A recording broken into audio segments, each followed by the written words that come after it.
I declare this meeting open at 7 o'clock p.m. and I would like to welcome councillors, council staff and members of the public to this evening's meeting. I would like to acknowledge the traditional custodians of the land on which we meet today and pay my respects to elders past, present and emerging. I extend that respect to any Aboriginal and Torres Strait Islander people here this evening. As councillors of Ku-ring-gai, we should always be aware that the decisions we make affect the daily lives of those who we represent. Let us all make these decisions with knowledge, goodwill, and respect for the views of others.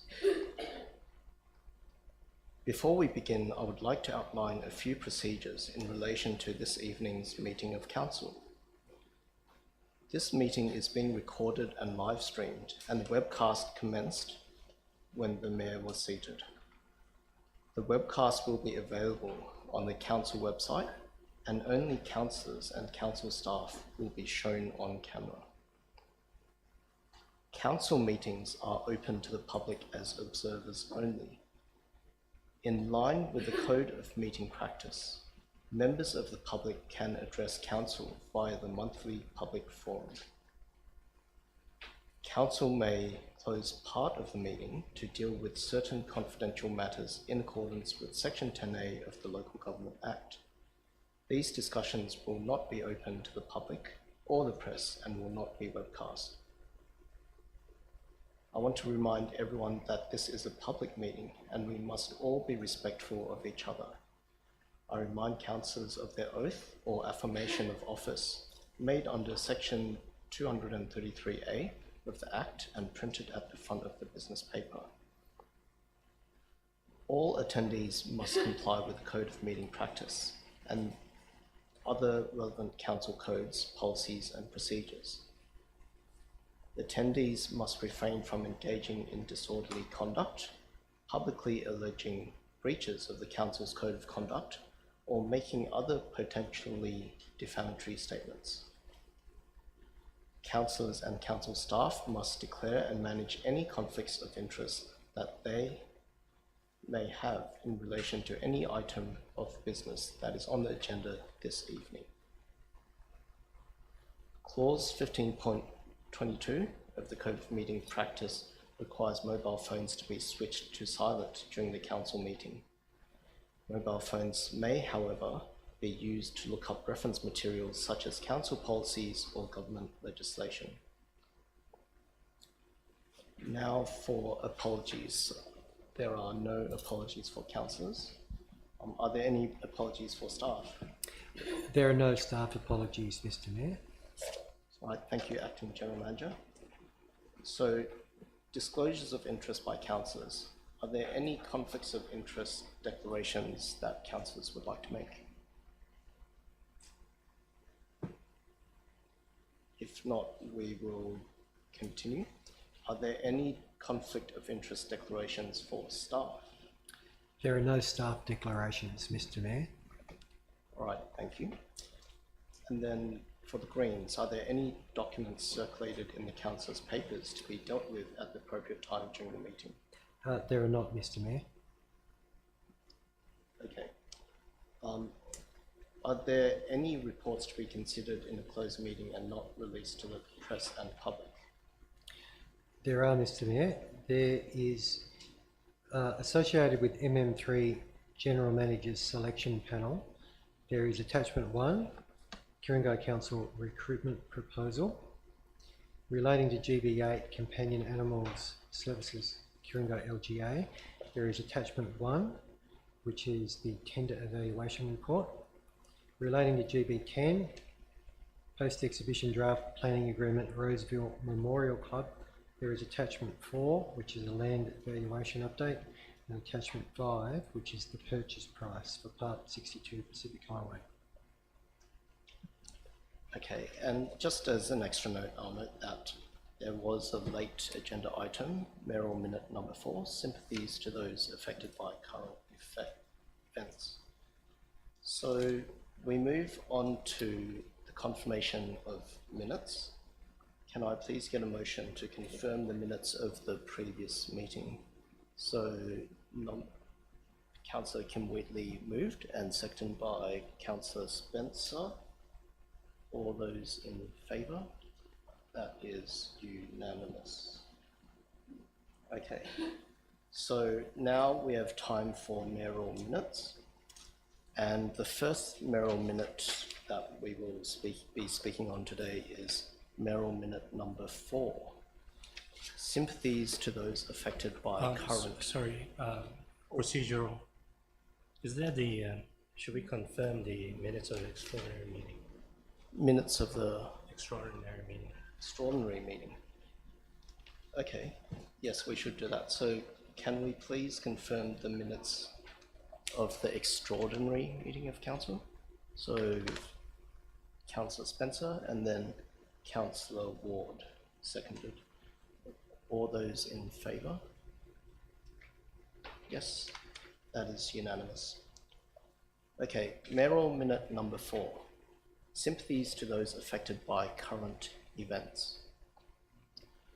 At Ku-ring-gai, we want to promote a community where all residents can live together while each having freedom to live and express their own faith without hate or violence. To that end, the council has always valued multiculturalism and the contributions that our diverse people make towards a cohesive society. We recognise that recent events in the Middle East are part of a complex issue with a history spanning thousands of years. We express our heartfelt sympathies to all those in Ku-ring-gai who are affected by the conflict. Our Jewish residents are valued in our community, as are those of all faiths. In the shock and immediate aftermath of the attacks on the 7th of October, councillors were invited to attend a prayer meeting on the 9th of October with the North Shore Jewish community to show our sympathy and support. Residents at that meeting expressed concern for the safety of their relatives overseas, with some who were kidnapped, some living in conflict-affected areas, and some who were called for military service. Domestically, they also had concerns for the safety of their children.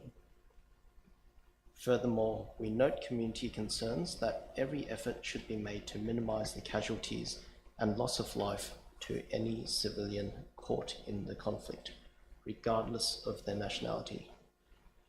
I therefore move that the Mayor will write to local Jewish community leaders and other community groups to extend sympathies for those affected by the current conflict. So that is the mayoral minute. I'm just wondering if anyone would like to speak on this matter. Yes, Councillor Smith. Mr Mayor, I would like to speak on this matter. I'm actually a St Ives Ward councillor. I've had the privilege to attend quite a number of events with the Jewish community. I've had the opportunity to speak to members of the Jewish community after what has happened in Israel.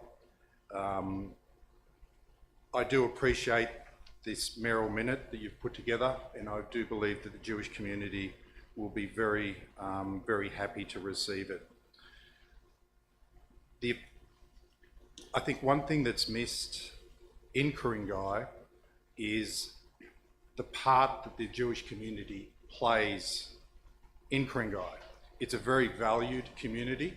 It's a community with a great deal of respect, both in and outwards, and accepts Ku-ring-gai and residents of all faiths and all cultures. I think it's something that's very important as a council and people that don't know the Jewish community to really open their arms up and welcome them into Ku-ring-gai as we do as councillors, is because, to be quite honest,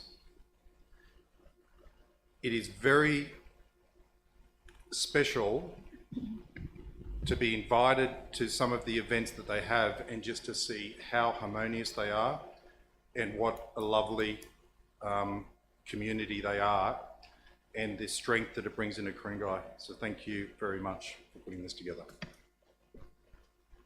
Councillor Ward. Thank you, Mr. Mayor. Mr. Mayor, I, along with yourself and Councillor Kay, attended the community prayer. It was a very moving prayer. There were people who clearly were very affected by what had happened there, but the service itself was very, very calm and pace.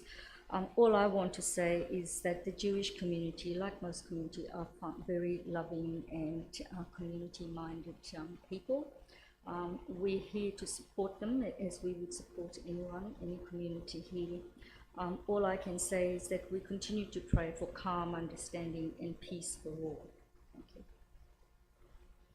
Thank you. Now, Councillor Pettet. Thank you, Mr. Mayor. The Jewish community in Ku-ring-gai is an integral part of Ku-ring-gai and has been for generations. I've got a number of Jewish friends, the Fingalsons, multi-generation, absolutely lovely people. We've had a number of councillors, Councillor Ossip, Councillor David Sider as well too, from representing the Jewish community and performing outstanding as civic leaders.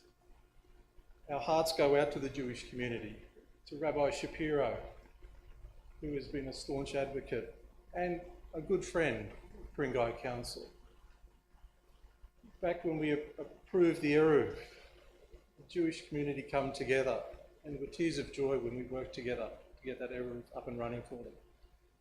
And Ku-ring-gai Council and councillors and council staff will never be forgotten for making that challenging decision. It was challenging at the time. So my heart goes out to them, and as Councillor Smith alluded to, it is such an important part, and I know that he has been deeply affected by it, as has many of us. Hopefully this conflict will soon come to a conclusion and peace can once again reign over the Middle East. Thank you. Councillor Kay, Deputy Mayor Kay. That's okay. I want to, pretty much everybody is, I agree. I also, along with yourself and Councillor Ward, did attend the prayer on the 9th of October. I do think, obviously, you know, the Jewish community does appreciate our attendance. They know that we are embracing them with open arms. We're here to show our sympathy and support them in this difficult time. So I think, I hope from all of us gathering together that we are able to reach out to them and they know that we are here for them with whatever they need. Thank you.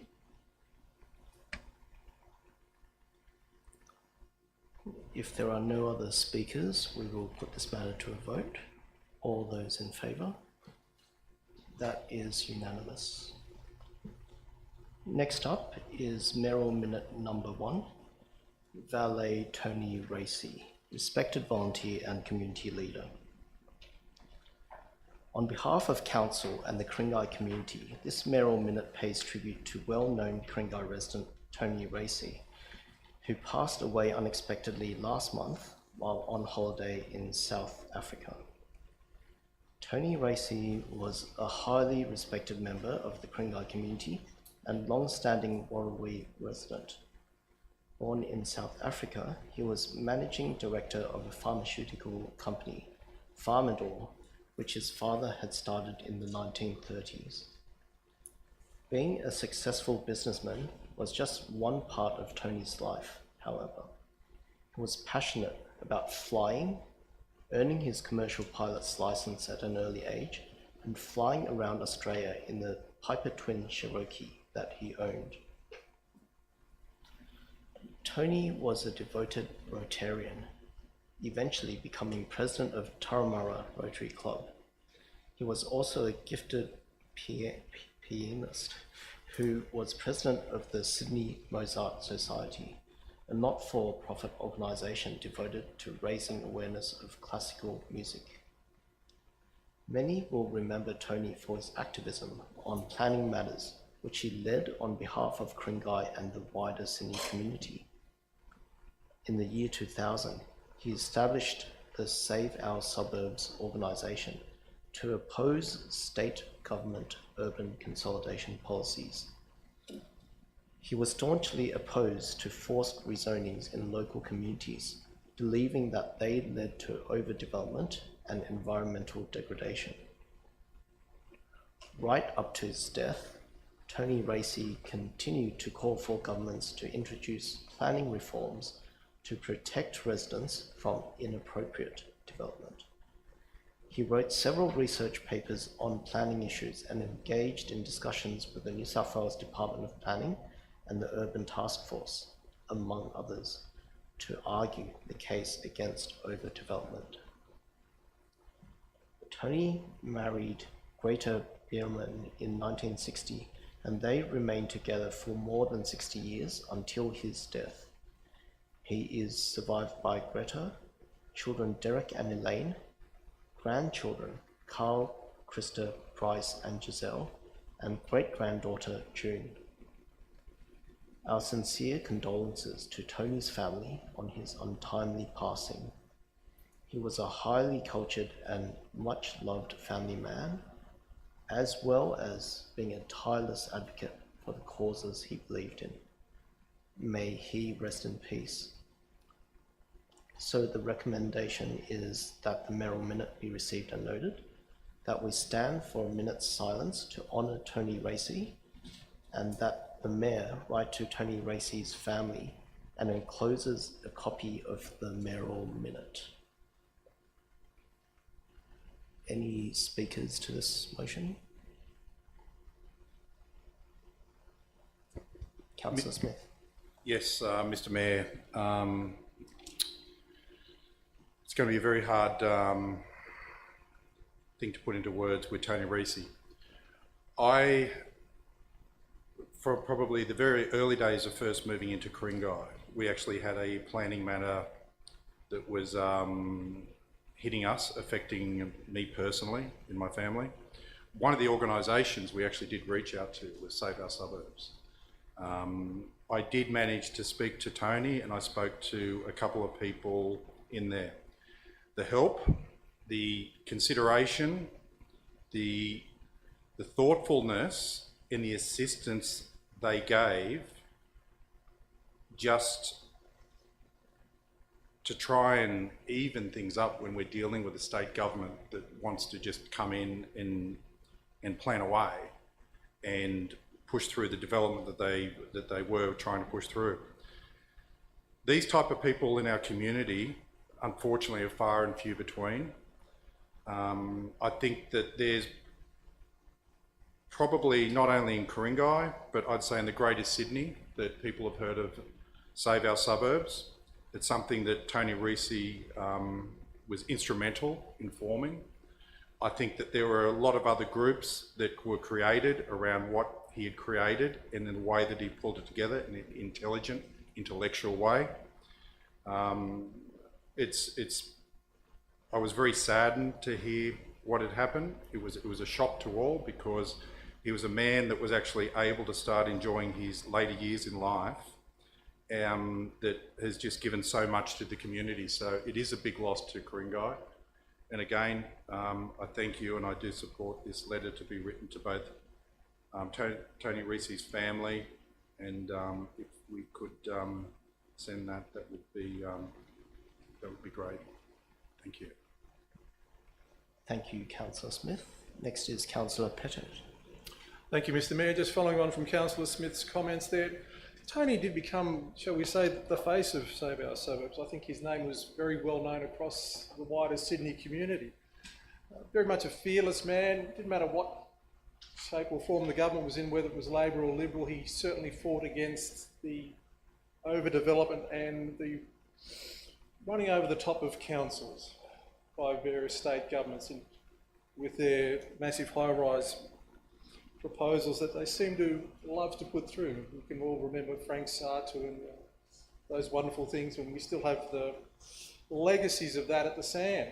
Some 10 to 13 years on, 2010, that particular thing was approved under Frank Sartor and Part 3 and all those wonderful things that the state government's given to their local councils. So I met Tony quite a number of years ago, found him a very open, genuine, a person that was very much there for the community. Quite willing to offer his knowledge, assistance, and he will be sorely missed. And I gather that we probably won't see another one of his like for many, many years to come. Thank you, Councillor Pettit. If there are no other speakers, we will put this to a vote. All those in favour? It is unanimous. So we will have 1 minute's silence.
Next up is Mayoral Minute 2, Sydney North Planning Panel Composition.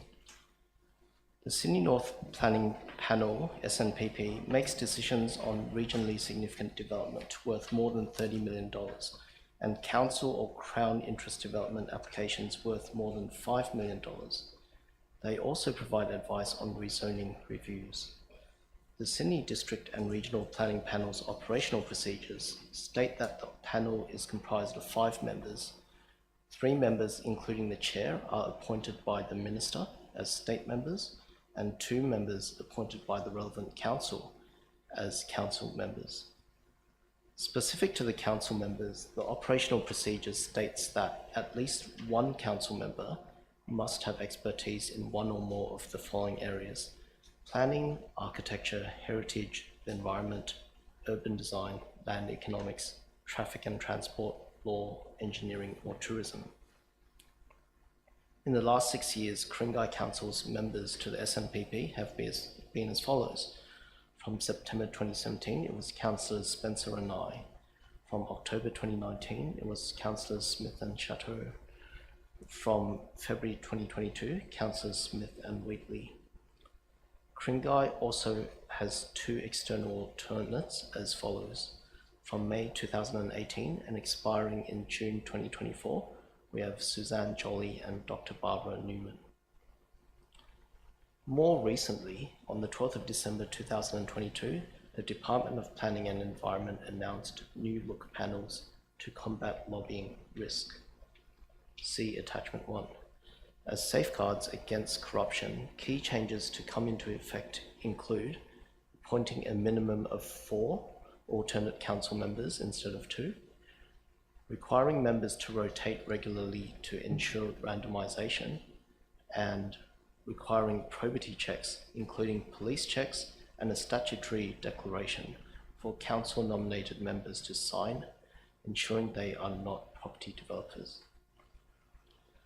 These changes were incorporated in the November 2022 edition of the operational procedures, with highlights including 4.4 council members. To reduce the opportunity to improperly influence panel members, councils should consider appointing a minimum of 4 alternate members to enable regular rotation. 4.5, selection of council members. When appointing its nominees to a panel, council should require a statutory declaration to be signed by proposed nominees stating that they are not property developers or real estate agents, as required by Section 2.13 of the Act. Council should also arrange probity checks. These checks should include, at a minimum, A, a public register of real estate agent checks, a bankruptcy record check, and a national police check. They can also appoint, terminate, and reappoint members at any time and can determine the duration of each appointment, generally so as to ensure the greatest degree of continuity for the panels. Councils should consider appointing members for the maximum term of 3 years. 4.8 Rotation of members. To ensure there is a level of randomization involved in which panel members and alternates hear a matter, all members are regularly required to rotate with alternate members. This will reduce opportunities for panel members to be improperly influenced. The chair is to determine the frequency of rotation in consultation with the planning panel secretariat. Following a matter being deferred, where possible, the same members should reconvene to finalise the determination. So there is clearly an opportunity for a greater diversity of council participants in the process. As such, I recommend that council reassesses its panel composition, including 2 council members and at least 4 alternates. The 4 alternates should comprise of 2 councillors plus 2 externals, with externals used for scenarios where all councillors are conflicted. Learning from the confusion caused by the sequential appointment of ARIC members last month, where we had merely followed the precedent set in January 2022, we should amend the appointment process for SNPP to allow the concurrent election of the top 2 member nominees, followed by the concurrent election of the top 2 alternate nominees. If candidates are tied on the same number of votes, the one excluded will be chosen by lot. So the recommendation here is that council review the current council nominations to the SNPP in response to the additional safeguards introduced by the latest operating procedure. B, that having reviewed the current council nominations, council appoints 2 council members and 2 additional alternates to the SNPP for a period of up to 3 years. The appointment process will be as follows. A, 2 council members concurrently put to a vote with 2 nominees to be appointed. B, 2 additional council alternates concurrently put to vote with top 2 nominees to be appointed. C, that council arranges for all necessary probity checks of appointed council members and alternates as required by 4.5 of operating procedures. And D, that the Minister for Planning and the SNPP Secretariat are notified of council's decision with all probity checks lodged as part of the notification. So that is what is being put forward. I'd like to invite anyone who would like to speak on the matter before, or potentially put an alternate motion forward before we put the nominations to a vote. Councillor Pettet. Thank you, Mr. Mayor. Why are we here this evening for this particular SNPP mayoral minute? Back in October 2019, Councillors Smith and Chateau put up a nom that they would be the council representatives on the SNPP, thus removing Councillor Nye and Councillor Spencer. That was passed using the mayoral vote. On that particular night, there was also an amendment put up by Councillor Nye at that particular point in time, and part of that amendment was that to include that Councillor Spencer to complete his 3-year term. So obviously there was a precedent that at that particular point in time, Councillor Nye was very much of the opinion that once a person is on the SNPP, they should remain for 3 years and not change it. Currently we have 2 SNPP councillors, being Councillor Wheatley and Councillor Smith, who have not served a 3-year term. So one would assume, Mr. Mayor, that you would be very supportive of those 2 councillors to remain and serve their 3-year term, as that's what you had proposed a number of years ago. Now, sometimes the SNPP can be used as a little bit of a weapon or as a reward, because this doesn't actually get voted on with the normal committees. I know that Councillor Spencer was very keen at the start of this term to get on the SNPP and was unsuccessful. Now with the change of mayor, we suddenly get a mayoral minute to look at changing those particular SNPP council members.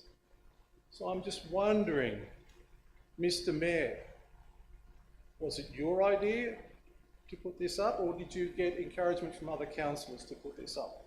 That's my question to you.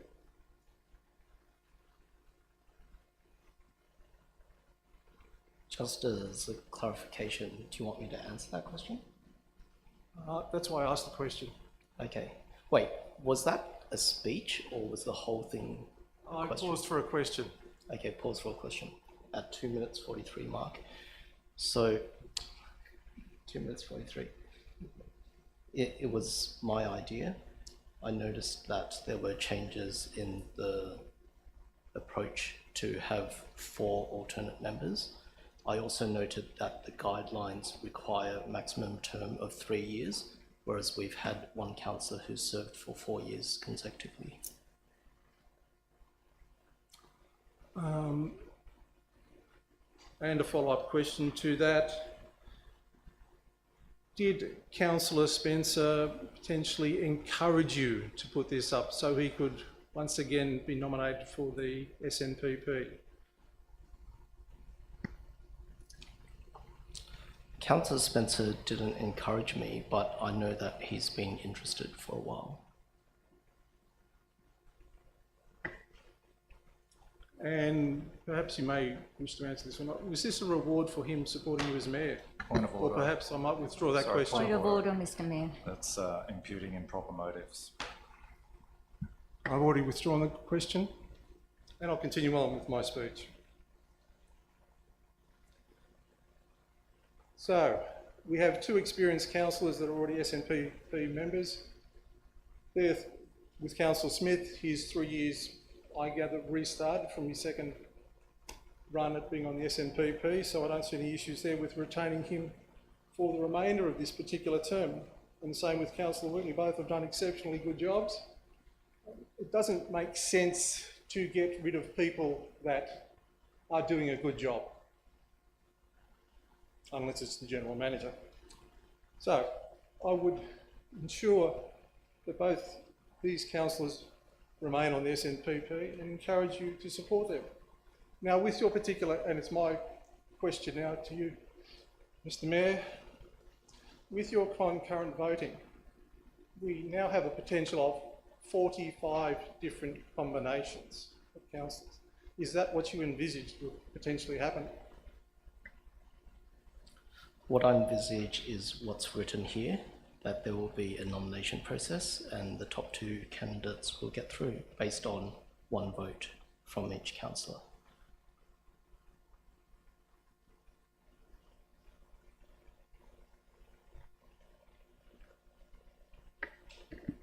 Mr. Mayor, if I may just ask you a question. So just clarification, this is a question, right? It is a question. Okay, sure, go for it. Thank you. Mr. Mayor, as you're aware, October 2019, both Cheryl Chateau and myself put a notice of motion together in relation to going on to the Sydney North Planning Panel. Do you remember the reasons why at the time that was that notice of motion came forward? I think each councillor in the room would have a different understanding of the reasons why that was put forward. I do note, however, that both of you supported Councillor Anderson the previous month to become mayor. Mr. Mayor, I'll just refresh your memory. Basically what it was, both Councillor Shadow and myself put ourselves forward because at the time we found that with the planning matters that were going to the Sydney North Planning Panel, we had councillors that were representing council here that were departing from the recommendations from the staff on development, and were in actual fact supporting the developer against our own DCP and LEPs. That was the motivation for it. Councillor Spencer was the one that was mainly directed to. But in any case, that was the reason that I went onto the Sydney North Planning Panel. And that's my question. I answered it. Thank you. Are there any other speakers on this matter? Councillor Kay. I've just got a question for Councillor Pettit. We talked about councillors having 3 years and getting rid of councillors, but we were okay to get rid of Councillor Nye and Councillor Spencer's. Did they have their 3 years? I don't believe so. Were they not doing a good job?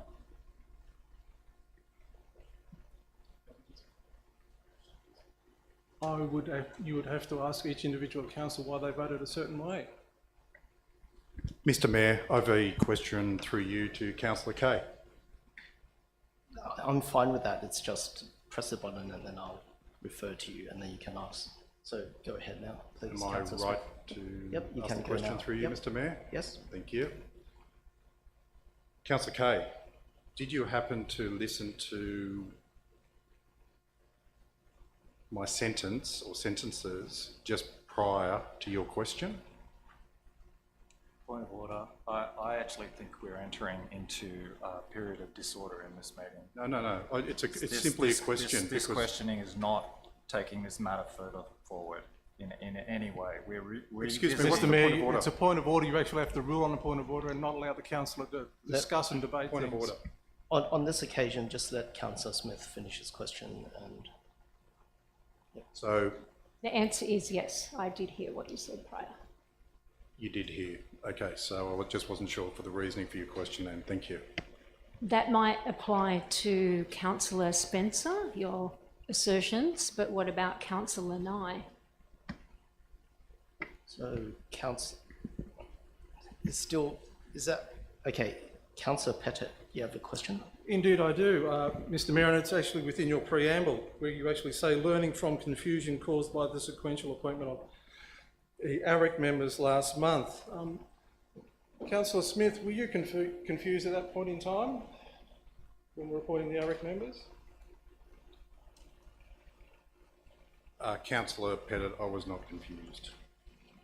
Thank you, Councillor Smith. Councillor Wheatley, were you confused at that point in time when the audit and risk members were put forward?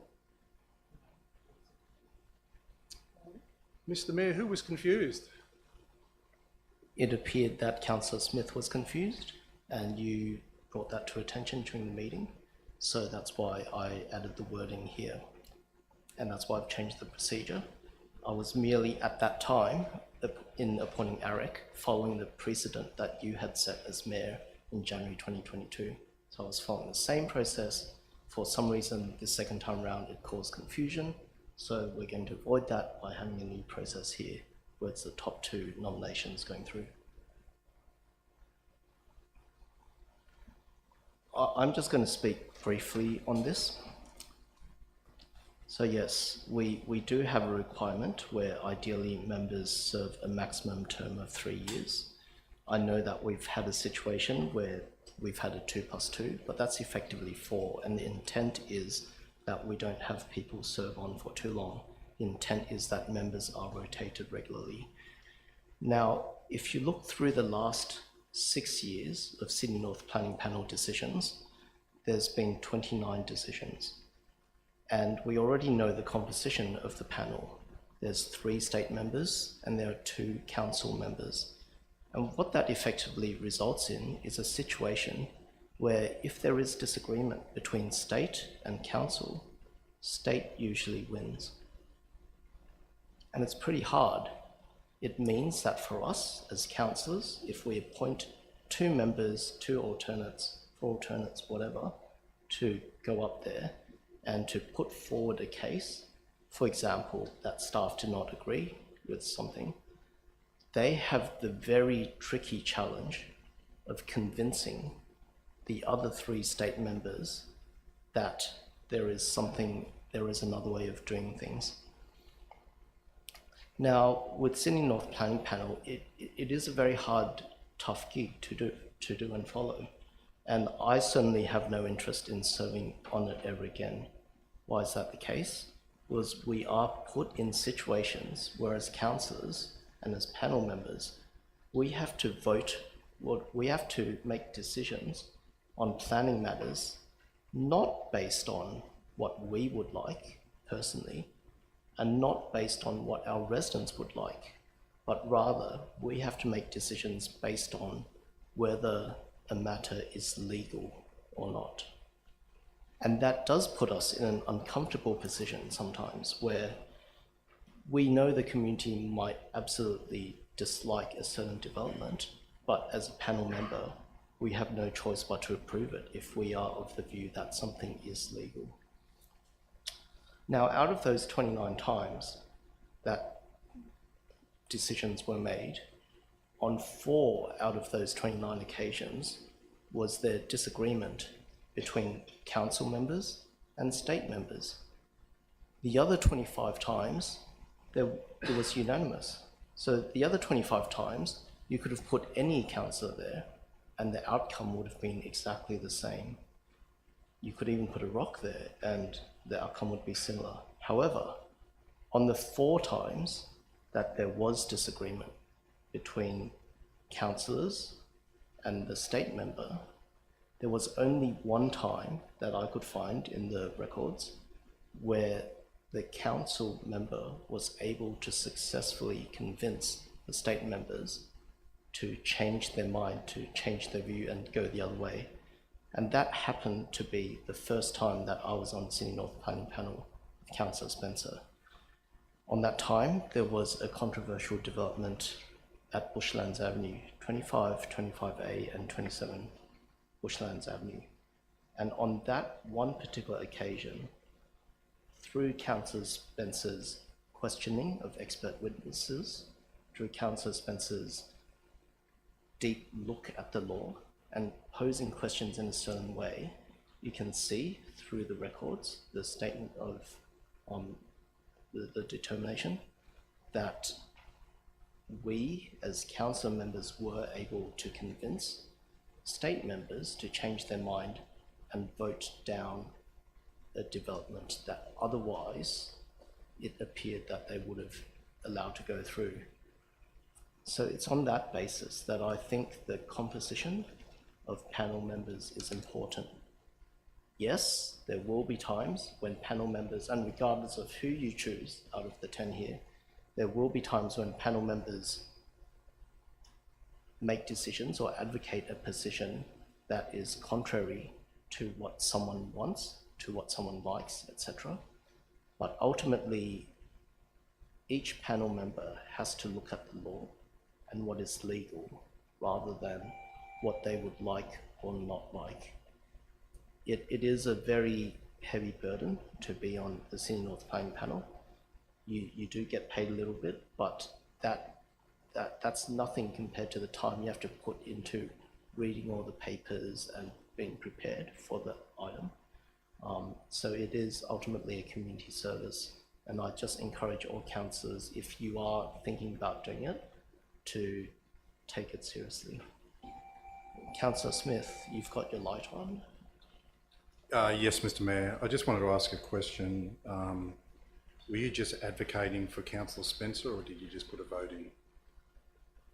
I was just explaining the history of the 29 votes, that on one occasion where I've seen a disagreement between council and state members, the council member was able to successfully convince state members to move over.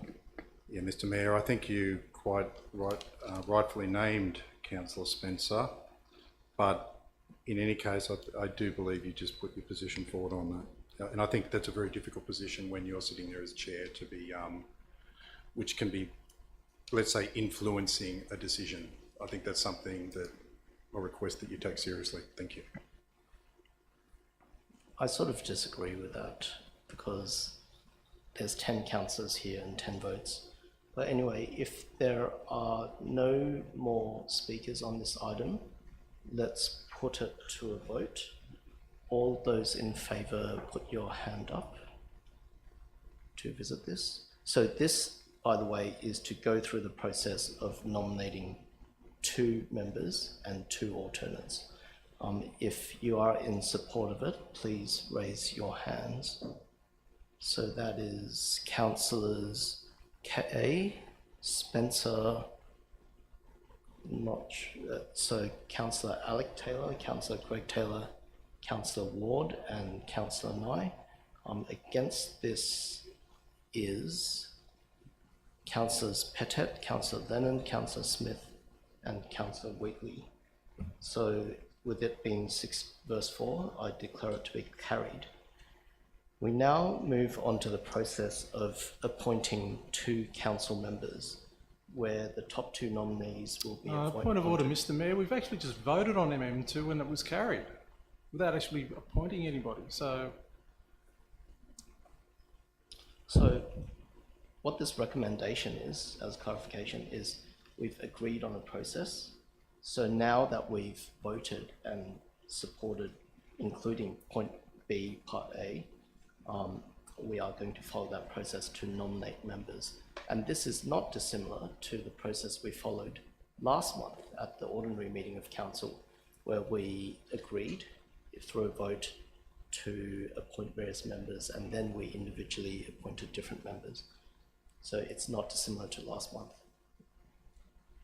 So we now ask for nominations for the 2 council members. Are there any nominations?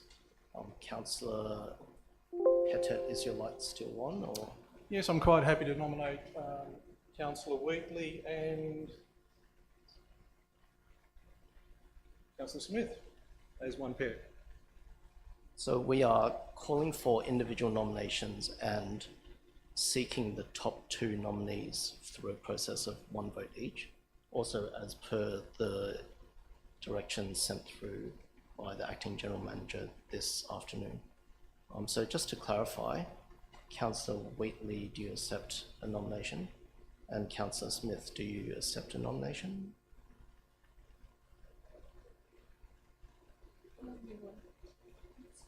He nominated 2. I was nominated with 2 at the time. But we can't, Separate.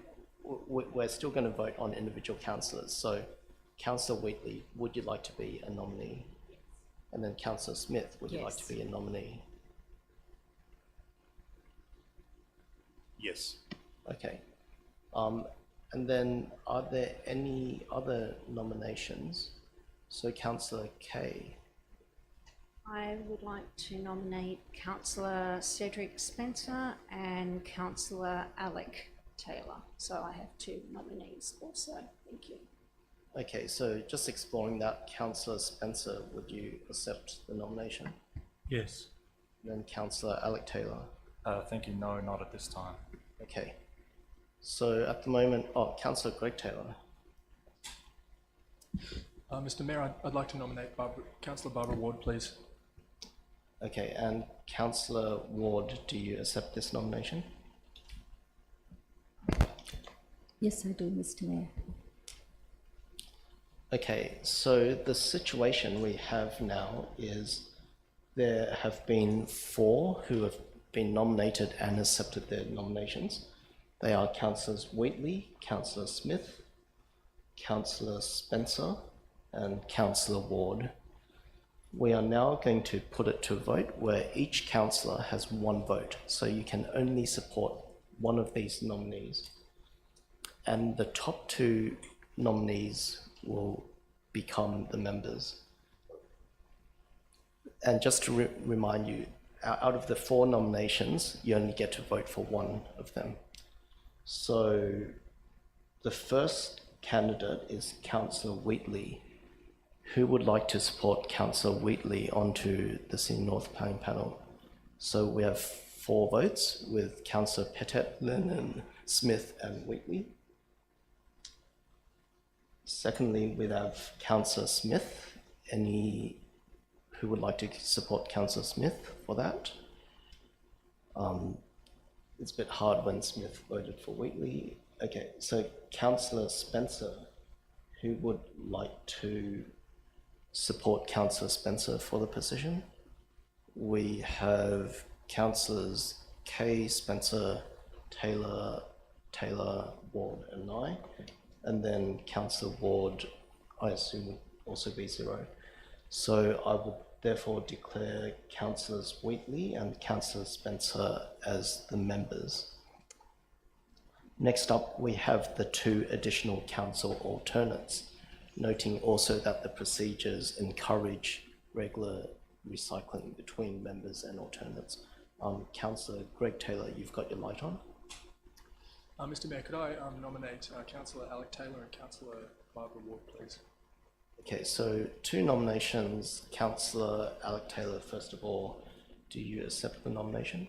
Yes, I do, thank you. Okay, Councillor Ward, do you accept the nomination? Thank you, Mr Mayor. Yes, I do. Okay, Councillor Wheatley, your light is on. Yep, like to nominate Councillor Smith. Okay, so Councillor Smith, do you accept the nomination? Yes, okay. Any other nominations for alternate members? No. So Councillor Spencer. Yes, I nominate Councillor Christine Kay. So Councillor Kay, do you accept this nomination? No, thank you. Okay. Any further nominations here? No. So in that case, we've got 3 candidates, being Councillor Alec Taylor, Councillor Barbara Ward, and Councillor Smith. So first of all, please raise your hands if you would like to support Councillor Alec Taylor for this position. That's so Councillors Kay, Spencer, Councillor Alec Taylor, Councillor Greg Taylor, Councillor Barbara Ward and Councillor Nye.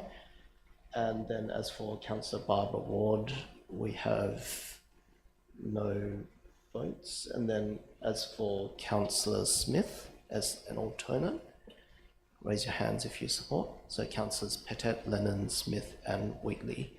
So I would declare the alternates to be Councillor Alec Taylor. Point of order, can't we vote for Councillor Ward separately? So you only get one. You only get one vote. I mentioned Councillor Ward's name. No one raised their hands at the time, so that's why we moved on. Yeah. So I declare that Councillor Alec Taylor and Councillor Smith to be the alternate members of the Sydney North Planning Panel. Next up is the General Manager Selection Panel for mayoral minute number 3. Just as an aside, I am aware that some councillors would like to finish a little bit earlier. I think the mayoral minute here is clear, and it's to be taken as read. And I would like to put forward the recommendation. Point of order, Mr Mayor, I'm quite happy for you to read it. You've read the other ones. Who else wants me to read it? Like, I don't mind, but I prefer you didn't. I'm just going to take it as being read. It's there on the public record. Thank you for the suggestion though, Councillor Pettit, and in other circumstances where we had less on the agenda, I probably would have read it. But it is to be taken as read. We now invite speakers on this particular mayoral minute. If there are, Councillor Pettit, go for it. Yes, I'd like to move an amendment. It's only just a slight amendment. In point B, that council forms a general manager selection panel comprising of 1, the mayor, and 2, 3 other council members. Can I seek a seconder for that? Seconded by Councillor Smith. So, Councillor Pettit, if you would like to speak on this. Yes, happy to speak to this particular amendment.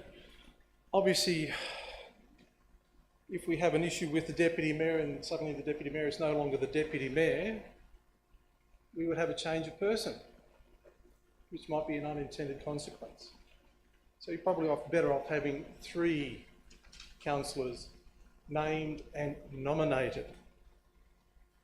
So that's a very simple thing, and I hope councillors support that. Very logical. Councillor Spencer. Thank you. I'd like to speak against this amendment. I do understand that Councillor Pettit, who is no longer the mayor. Point of order, Mr Mayor. Normally you go to the seconder of the amendment to speak. Again, he's no longer the mayor, doesn't control the meeting. We'll let the seconder speak after this question. Oh, Oh, okay. Thank is you. that the point of order? Okay, done. Okay, Councillor Smith, would you like to speak now as the seconder of the motion? Mr Mayor, I'll actually reserve my right. Thank you. Okay. Are there any other speakers to this, Councillor Spencer? Yes, thank you. Now I'll speak to the, I'm going to speak against this one because it's illogical. Because the same argument for the deputy mayor being a different person defeats itself as the mayor is in the same position.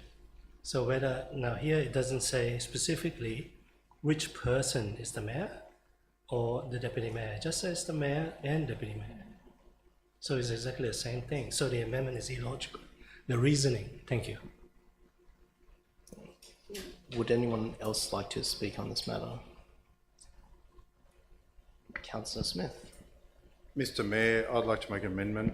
If we could make it 4 councillors. If I could seek a seconder. So just clarification, if you want to amend something, you have to agree with the mover of the motion. Yeah. Mr Mayor, I'd like to ask through you to Councillor Pettit. Happy to make it 4 councillors only. So just clarification, is it the mayor and 4 councillors, or is it 4 councillors full stop? Just 4 councillors, full stop, 1 point. Okay. I'm going to speak against this item as well.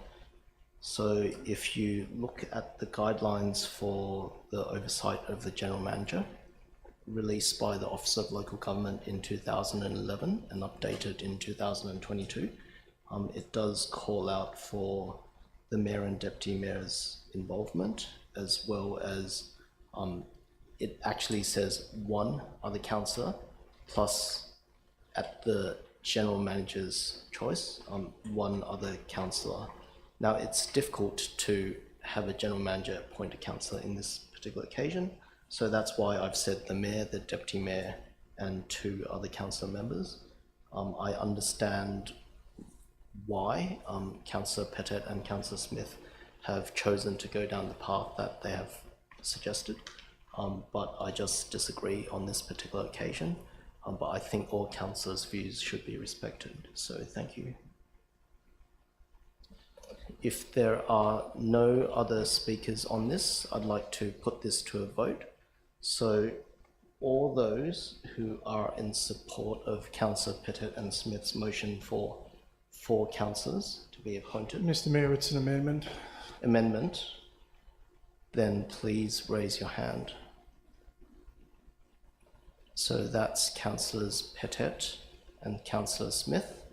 Those against are Councillors Kay, Spencer, Lennon, Wheatley, A. Taylor, G. Taylor, Ward and Nye. So that amendment is lost. We are back to the original motion, which is what is in print before us. Are there, so just clarification, if this motion is successful, then we will go through to a phase where we seek nominations and vote them in, similar to SNPP in the previous mayoral minute. Any speakers? Councillor Pettit.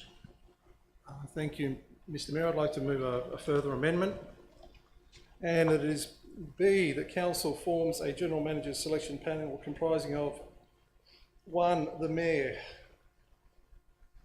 and point 2, councillors Wheatley, Smith and Spencer. And I seek a seconder for that. So second, Councillor Smith. So Councillor Pettit, would you like to speak to it? Absolutely.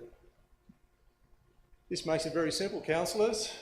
We have Councillor Wheatley, who's eminently qualified with her vast experience in the corporate world. We have Councillor Spencer, who is also vastly experienced with his corporate knowledge and being a lawyer and very well credentialed. Also Councillor Smith, who has successfully run a very successful business, and also two of the councillors there being Councillor Spencer and Councillor Smith. They are second term councillors, so they've actually got the experience. And former mayor. So these two councillors know exactly what they're doing. Councillor Wheatley knows what she's doing. Who better three can we get qualified to do it? We did have the situation previously where we appointed a director of corporate, and that particular person was not well reference checked. And that's how we now have our current director of corporate, David Marshall. So it is important to have three good councillors on this particular GM review panel. I know when Director Bonassif come on board, we ask questions of him. Some of us were here when Director Bonassif was on board, and we did grill him a little bit. And I'm sure Councillor Spencer, Councillor Wheatley and Councillor Smith will do a sterling job on the panel, along with yourself. So you've got three experienced councillors and one first term. So it is logical. We don't have to go and vote on this, do we? So let's keep it simple. Thank you. Councillor Smith as seconder. Mr Mayor, I thank you, Councillor Pettit, for putting this forward.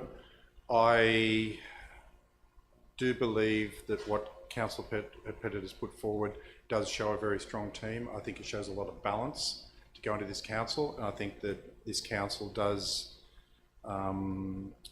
require different levels of expertise and experience, and I think with the combination that Councillor Pettit just put forward would make a good combination in going out there for what we're actually trying to put forward. So for those reasons, I believe that I'd like to get some support this evening on Councillor Pettit's motion. Thank you. Are there any other speakers on this amendment? Councillor Pettit, I do have a question. Councillor Wheatley, can you just give a brief rundown of your corporate experience? I know that you've been in some very high-flying corporate areas, and maybe you could just expand on it for us, if you wouldn't mind.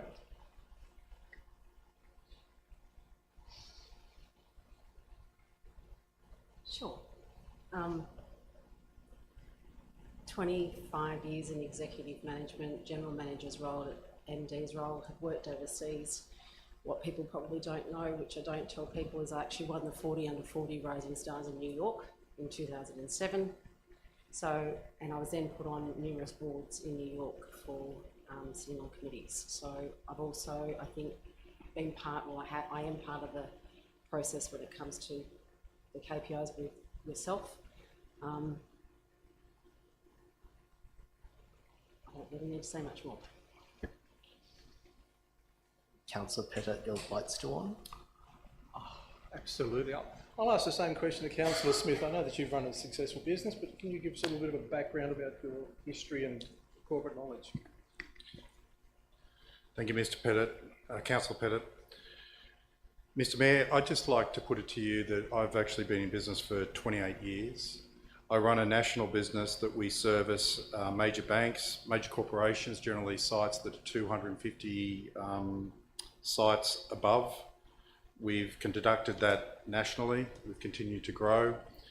We employ people, we negotiate, we work out with people, and we've actually, I believe, through a lot of great deal of support of people around me. I've got a business that's very successful, and I think I've got a very good taste and a very good smell of something when something is right or something is wrong. And I think I've proven that in the 28 years, and I think that I would perform quite well working with you on this panel also. Thank you. Councillor Pettit, another question? Absolutely. Now, we've asked the two other councillors, and Councillor Spencer, I know that you run been a very successful lawyer and continue to be so, and I would just like if you could share your experience and knowledge and what you would actually bring to the table being on this panel.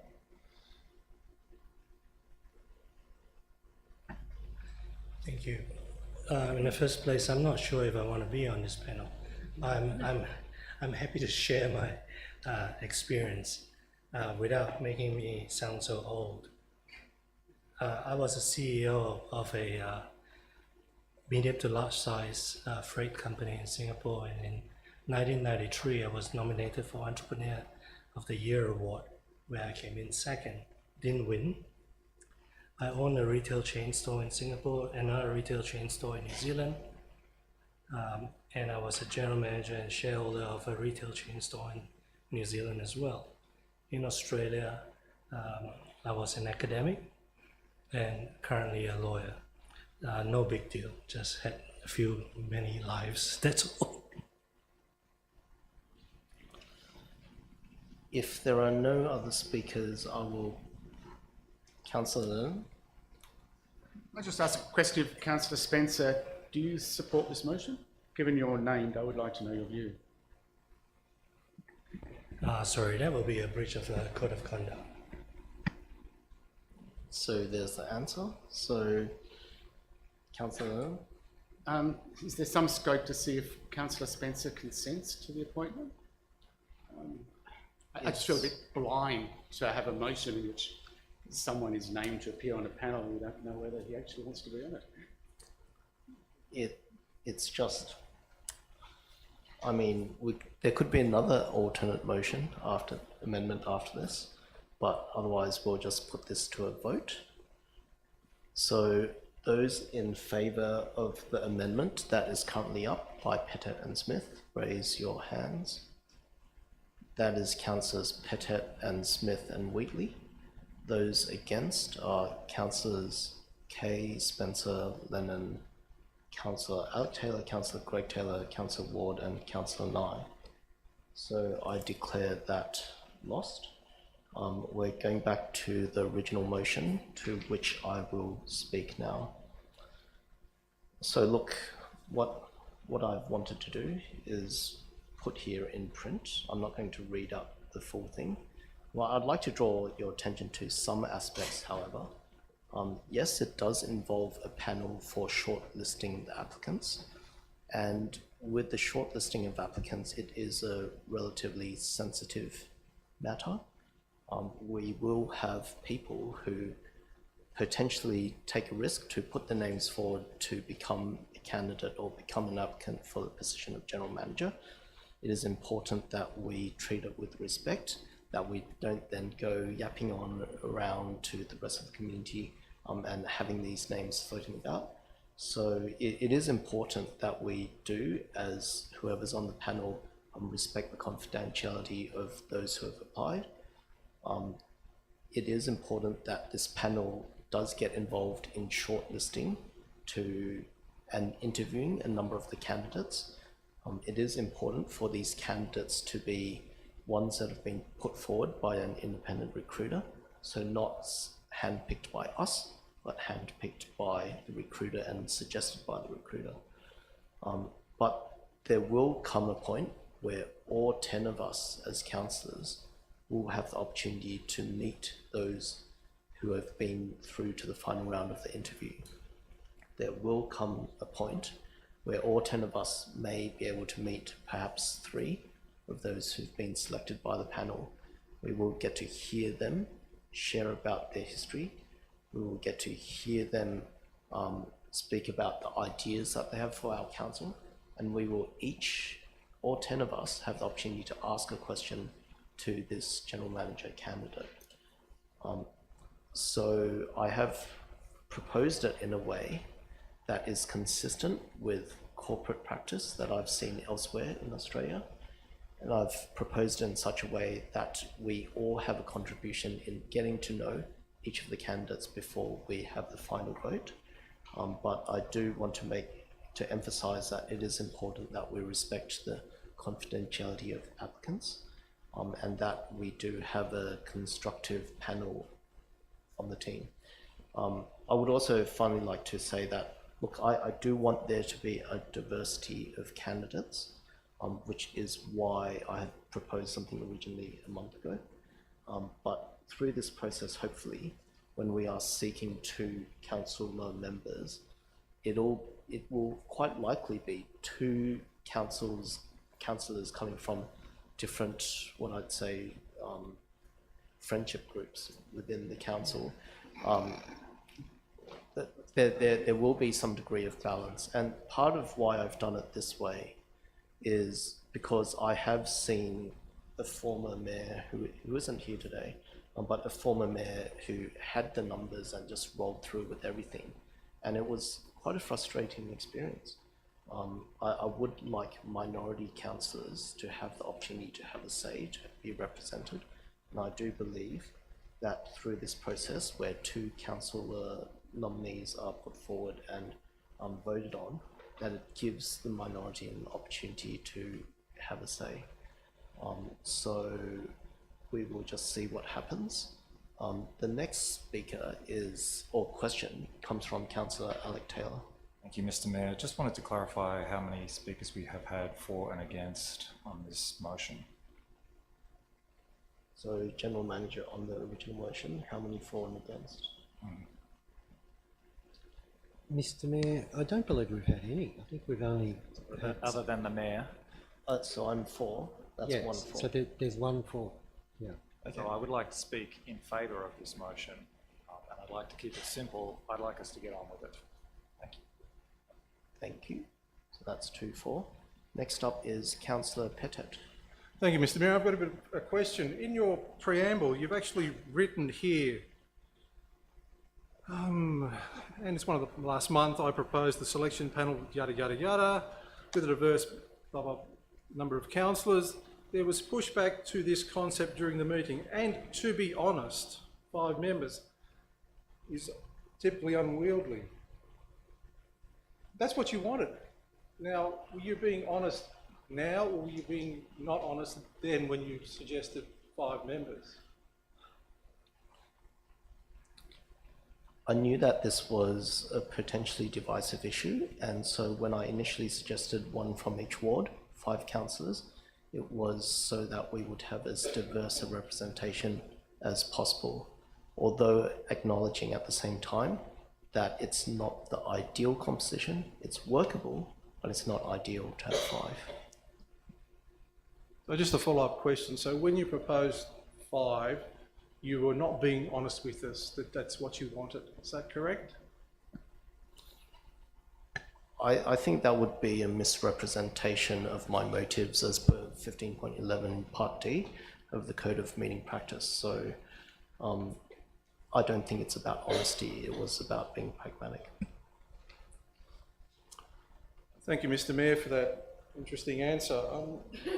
Now, I've heard round the traps that a particular councillor has been going around telling other councillors that they should not be supporting Councillor X because they are too close to directors and the former General Manager.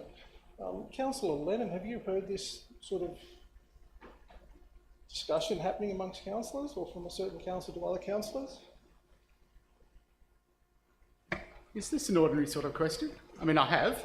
Just seems a rather odd question if we're going to ask each other about the discussions we have had. But yes, I have. Okay, so just to clarify, there has been a councillor going around saying don't vote for Councillor X because of blah, blah, blah. No, I can't speak for what the councillor has said to other people, but I consult and I have had discussions with all my colleagues on any number of issues, and I hope my fellow councillors have spoken to many of our colleagues about many, many issues.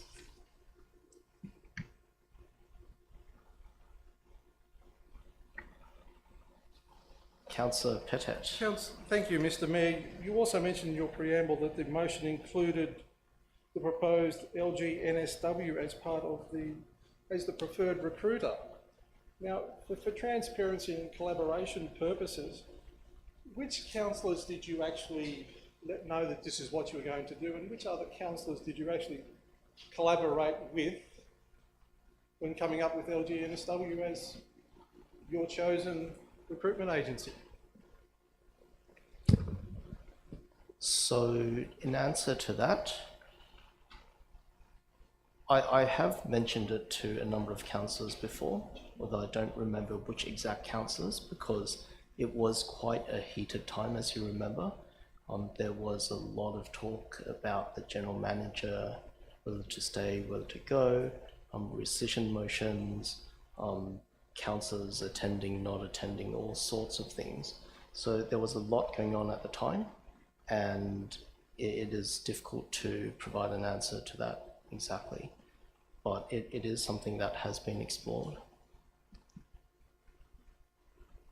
The follow-up question, so you're not quite sure who you collaborated with, is that correct?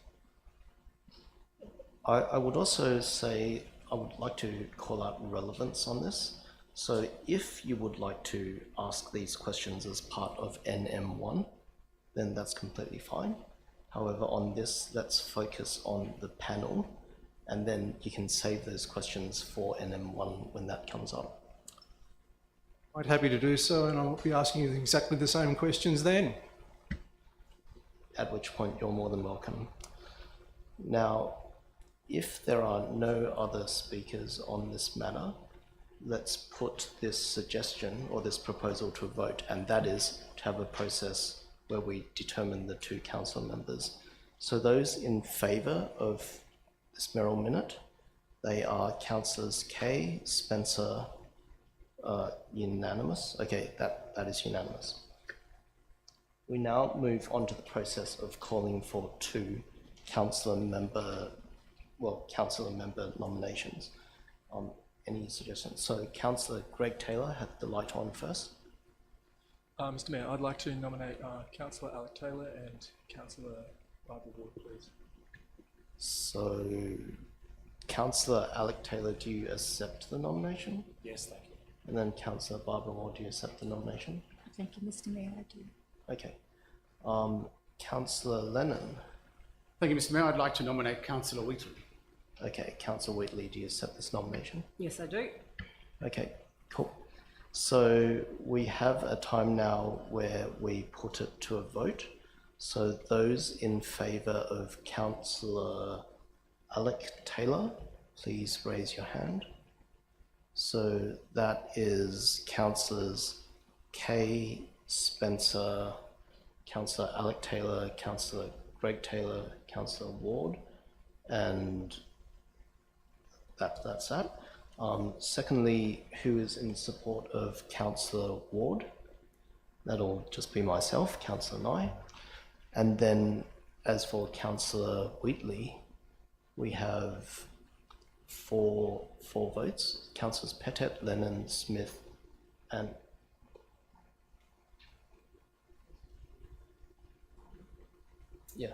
so that is Councillors Pettet, Lennon, Smith, and Wheatley. So what we have here is, so I would declare Councillor Alec Taylor and Councillor Wheatley as the panel members. So we now move on to petitions. Are there any petitions? Councillor Pettet. Thank you, Mr Mayor. Yes, I have a petition entitled Let's Fix Gordon Eade Street, St John's Avenue, Gordon, with 164 signatures. And I'll read a bit of the preamble. We call on Ku-ring-gai Council and the Gordon Ward councillors to listen and work with residents to improve the upgrades to St John's Avenue, Gordon. The residents of the Gordon community and beyond deserve a vibrant, engaging, casual outdoor dining space, not the dull coffee cages, poor landscaping and traffic chaos now in place as a result of poor design and lack of engagement with key stakeholders in St John's Avenue, Gordon. Please show your support by signing this petition. With a few improvements, it could be a fantastic facility for the community. I move that this petition be received and referred to the appropriate officer. And is there a seconder for this movement? Councillor Ward seconds it. So all those in favour? That is unanimous. Are there any other petitions? If not, I would like to invite councillors to nominate any items on the agenda that they wish to have a site inspection for. Councillor Kay. I'm proposing GB9, so the proposed heritage listing for 17A Edward Street, Gordon. Is there a seconder for this site inspection? Councillor Spencer. So we'll just put this site inspection to a vote. Those in favour of site inspection, they are Councillors Kay, Spencer, Councillor Alec Taylor, Councillor Greg Taylor, Councillor Ward and Councillor Nye. Against are Councillors Pettet, Lemon, Smith and Wheatley. So we will have a site inspection. Can I please ask a councillor to nominate any items on the agenda that they wish to adopt in accordance with the officer's recommendation, allowing for minor changes without debate? So, Councillor Spencer, your light is on. Thank you, Mr. Mayor.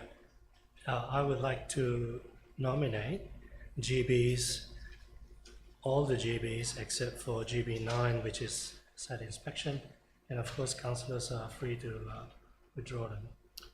Withdraw GB5, GB6 and GB12. 5, 6 and 12. Anyone else? No? All right, so I'll repeat. Can I repeat? And I'll call for a seconder. So it's GB 1, 2, 3, 4, 7, 8, 10, 11, 13, 14, 15. Seconder. I would also, Seconded by Councillor Ward. Councillor Alec Taylor. I would also like to move that NM4 is voted on without debate. Wait, this is for withdrawals. So just to clarify, we're suggesting 1, 2, 3, 4, 7. Withdraw NM4. Withdraw NM4. Okay. 1, 2, 3, 7, 8, 10, 11, 13, 14 and 15. That's been moved by Councillor Spencer, seconded by Councillor Ward. No more withdrawals. All those in favour of those? That is unanimous. Are there any other items that on the agenda that you would like to move without debate? Councillor Alec Taylor. NM4 for being voted on without debate. Okay. NM4. We've already withdrawn that one.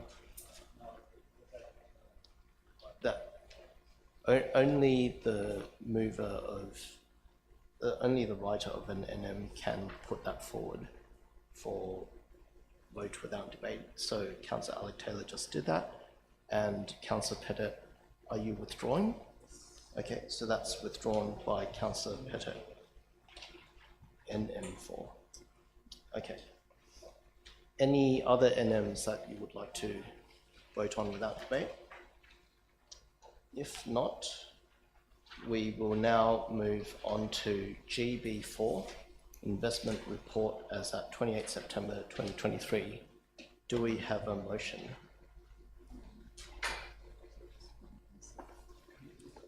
Councillor Spencer, do you have a motion for GB4? Officer's recommendation. All right.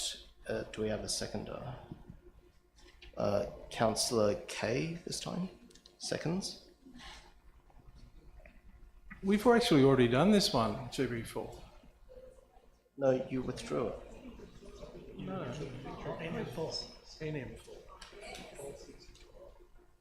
Okay. I thought, and you'll see in the recording that I'd said GB4 and then you said withdraw. But it seems like you probably thought I was saying NM4 and then you said withdraw. But just for clarity, that's... Notice of motion 4 is withdrawn. Okay. So GB4, So just officer's recommendation. let's just do officer's recommendation for GB4. Just need a seconder. Seeking sector was Councillor Kay. I'm all in support of GB4. That is unanimous. Now GB5, Councillor Pettit. I'd just like to move the officer's recommendation and seek a seconder so I can ask a question. So seconded by Councillor Smith. Go for it, Councillor Pettit. Thank you, Mr. Mayor. I was just looking through the signatures on the financials and I can see Councillor Kay's is all looking very good. Angela Apostle, David Marshall, and I'm coming and through to the Acting General Manager. I noticed above the Mayor's signature it is printed SAM. Is this an actual signature or somebody else just over-typed it just for purposes? Because normally you expect to see cursive writing rather than just 3 letters having been printed. Acting General Manager, is that a legitimate signature? Through you, Mr. Mayor. I did witness the Mayor sign that, yes. And just to confirm, that is my signature. Thank you, Mr. Mayor. I was just concerned because it seems a very simple signature to forge. 3 printed letters. That's all I was concerned about, the probity on the situation. Normally when I sort of see that is very basic, shall we say. And anybody could have just written that in. So I was just concerned. Is there a question here, Mr. Councillor Pettit? Point of order, I believe we need a question or to speak to the motion.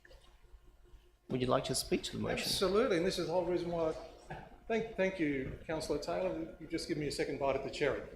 So the whole reason was withdrawing that to ask the question because it did look quite concerning to me that a printed name, and I've never seen a signature like this before. So I thought I'd ask the question to make sure that it was legitimate.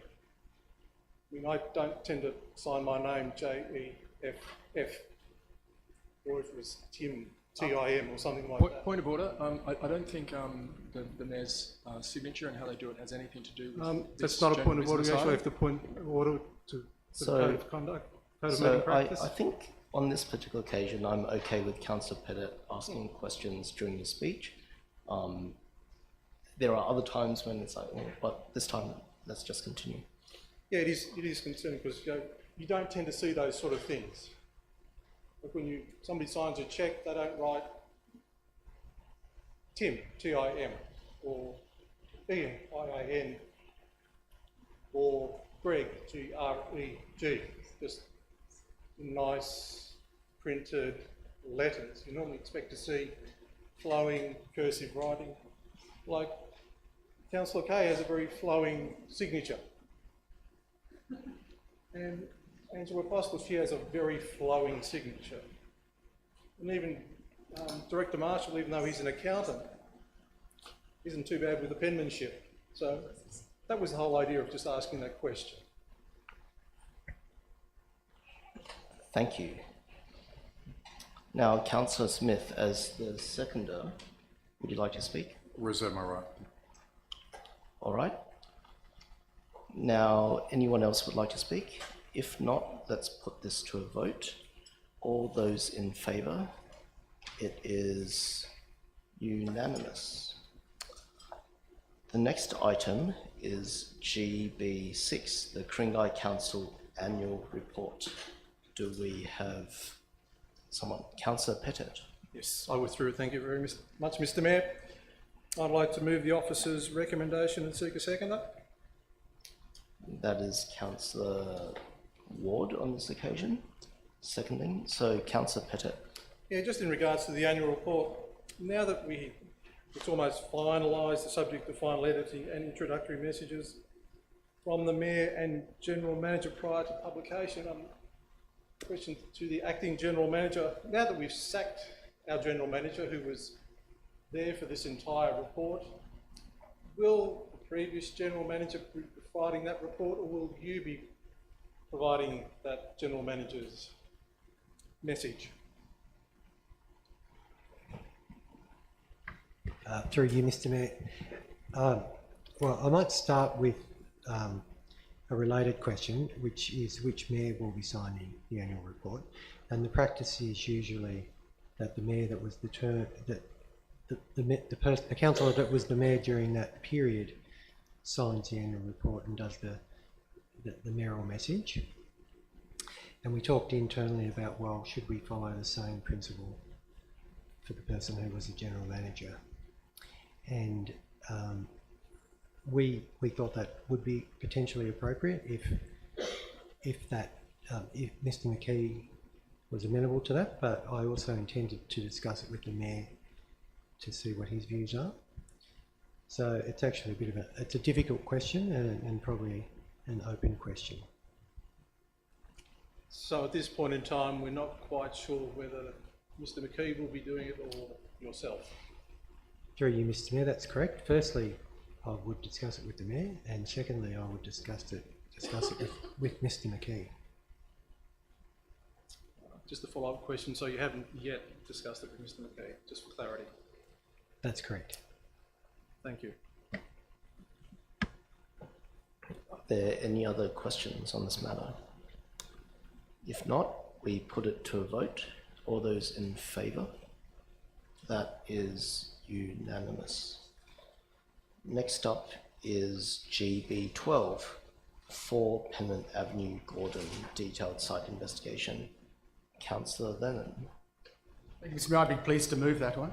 I actually withdrew that one, Mr. Mayor. This is GB12, which was withdrawn from the voting without debate. Now we are at the section where we are potentially debating, and so we're going to discuss it just like we did for GB 5 and 6. So, Councillor Lennon, you had a motion? Yes, you would. Just the same as 5 and 6.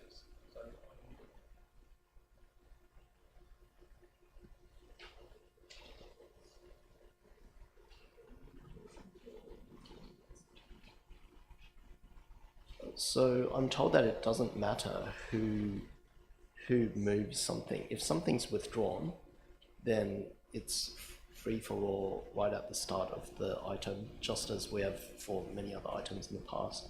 And in this case, Councillor Lennon had his light on first, so he gets to move something. If Councillor Pettit has an alternate idea, he can make an amendment later on. So, Councillor Lennon. Thank you, Mr. Mayor. Yes, I'd like to move the officer's recommendation. And seeking a seconder from Councillor Ward. And I did have my light on first. no, your light was on second. I saw Councillor Lennon before Councillor I was Pettit. referring to Councillor Ward and myself. Her light isn't even on. It's usually based on raising of hands and whoever the mayor sees first. There have been times in the past where my hand was up before other people and a former mayor also called out someone else. And that's not malice or anything like that. I believe it's just so happens to be whoever the mayor saw put up their hand first. In this case, I saw Councillor Ward's hand go up first. So that was moved by Councillor Lennon. That was seconded by Councillor Ward. Councillor Lennon, I invite you to speak on this motion. Thank you, Mr. Mayor. This particular offence received a bit of a mention at the public forum last month, when one of the speakers compared it to the going up of the Berlin Wall. It's perhaps a little bit different. This offence mentioned to get up at 7 o'clock in the morning. Unlike the Berlin Wall, though, which kept the people in, this particular fence actually keeps the people of Ku-ring-gai out. It is, I suggest, an act of hostility by this council, I refer to the councillors rather than anyone else, made just over a year ago to the people of this entire municipality, to shut the residents away from a parkland, a recreational area that they had enjoyed for many years. It was, I think, a very hostile act. I would have dearly loved to have moved this motion a year ago. There simply wasn't the support for it, unfortunately. But I think the sooner that this council repents of the mistake made 12 months ago in putting this fence up and says to the people of this municipality, you can use your land. There's never a need to have a motion or a resolution to put up a fence on grounds of safety, as the operations director told us a year ago. The fence was never necessary. I thus call upon us to take advantage of the material in the papers, to see the chance to reduce the fencing to what was only ever required, and that is the minimum amount for the sake of safety, and to undo the wrong done of a year ago to the people of the entire municipality, not just the people of Gordon and Clara in that area, but the entire municipality who are shut off from their land by this council. So I implore councillors to undo the wrong of a year ago and pass this motion. Thank you. Councillor Ward as seconder. Thank you, Mr. Mayor. I agree with Councillor Lennon of all that he said. It was an unfortunate situation that the fence was put around that particular park. I support the reopening of the bowling club site. This is an important public space. As we all know, there are little open space available in that particular area for passive recreation and for children's play. It is very encouraging to see that we have actually come to some point where we are now doing something positive for the residents of Ku-ring-gai and particularly for the residents of Gordon. So I thank the staff for taking affirmative action in making this happen in other communities. Thank you. Next we have Councillor Pettit. Thank you, Mr. Mayor. Why are we here with the Gordon Bowling Club site and a fence around it? Back last term, Councillor Kelly put up a notice of motion to look at various opportunities for this particular site. One of them was, I think, a community garden, some play area, etc., etc. He didn't even get a seconder for that concept, or for the notice of motion. We actually had unanimous support to sell this site, along with the Roseville Bowling Club. So this site, along with the Roseville Bowling Club, was going to the building, or the rebuilding costs of the Marion Street Theatre. It's fairly clear. Fast forward to this term, we have a whole lot of new councillors that go, no, we don't like that plan. We want to retain the Gordon Bowling Club site. So with one fell swoop, we killed off Marion Street Theatre. So Gordon residents lost out on that. But they managed to get a contaminated bowling club site. Doesn't seem to be a win-win situation. However, we had COVID and suddenly the Gordon Bowling Club site was deemed to be a wonderful open space. However, there are issues with that particular site. And then we had our federal member who thought, let's have a little bit of a rally, a photo opportunity at the Gordon Bowling Club site. So there was a photo op, we had some residents down there, 10 or 15, a number of dogs. Photo op was done, Councillor Ward was there, photo op done, and away we go. Never heard from the federal member again on this particular site. Now with this particular site retaining this, the Gordon Ward councillors have lost the opportunity of getting a nice, new, clear, clean, paid for site within that ward. So retain a bowling club site, which we can't actually do anything with. We don't have the money. It can't be used for Section 94 because we own the asset. So we've struck out Marion Street Theatre, we've struck out getting a new park on that that particular area, and we've struck out by delivering a contaminated site as open space. 3 strikes is normally out. I don't think the residents of Gordon actually wanted that net result. They wanted Marion Street Theatre, they wanted a nice new park, which we were looking at, and Director Watson actually advised councillors, you're not going to get an extra park in that area. You're getting stuck with this site. This is as good as it gets, councillors. And as the Mayor alluded to, and I don't know whether, Mr Mayor, you're having a little bit of go at the residents around here saying, Gordon's favourite fence. I think that's a bit of a clanger. You're making a bit of a joke of the importance of this fence and this site to those residents. So I would counsel you on what you actually say on Facebook. It is a very serious topic, and as Councillor Lennon has alluded to, this fence is very serious to the residents around that area. It should not be treated lightly in such a post. What are we going to do with this site? We will find out soon enough whether we do reclassify it or move it on. And we've actually, with this particular site, we've come up with a couple of options. Park, 50-50, part park, part R3. So on one hand, we're knocking about planning proposals for R3 and various other locations, but yet we're actually looking at doing the same thing, saying whack some R3 right next to some R2. Again, a bit illogical. So you're actually going to have to deal with this next month.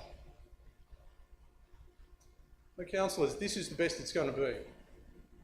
With the environmental management plan, and I'll just hold it there, Director Bonassif, how long will this actually take to actually put in place approximately? Through you, Mr Mayor.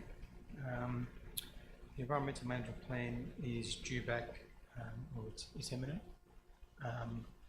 What's actually in the environmental plan, environmental management plan and remediation action plan is yet to be determined and is not costed. Follow-up question. So where are we going to get the money for these to be done? Through you, Mr Mayor. Through you, Mr Mayor. At this stage, the remediation component of that site is unfunded. Until we understand what the remediation action plan stipulates, we can then develop a plan moving forward if required. But as per the recommendation D, once the remediation action plan and environmental plan are implemented, the areas will be released back to the community, but from an officer's point of view, we need to understand what is the future of the site. Thank you, Director. And so I'll follow up.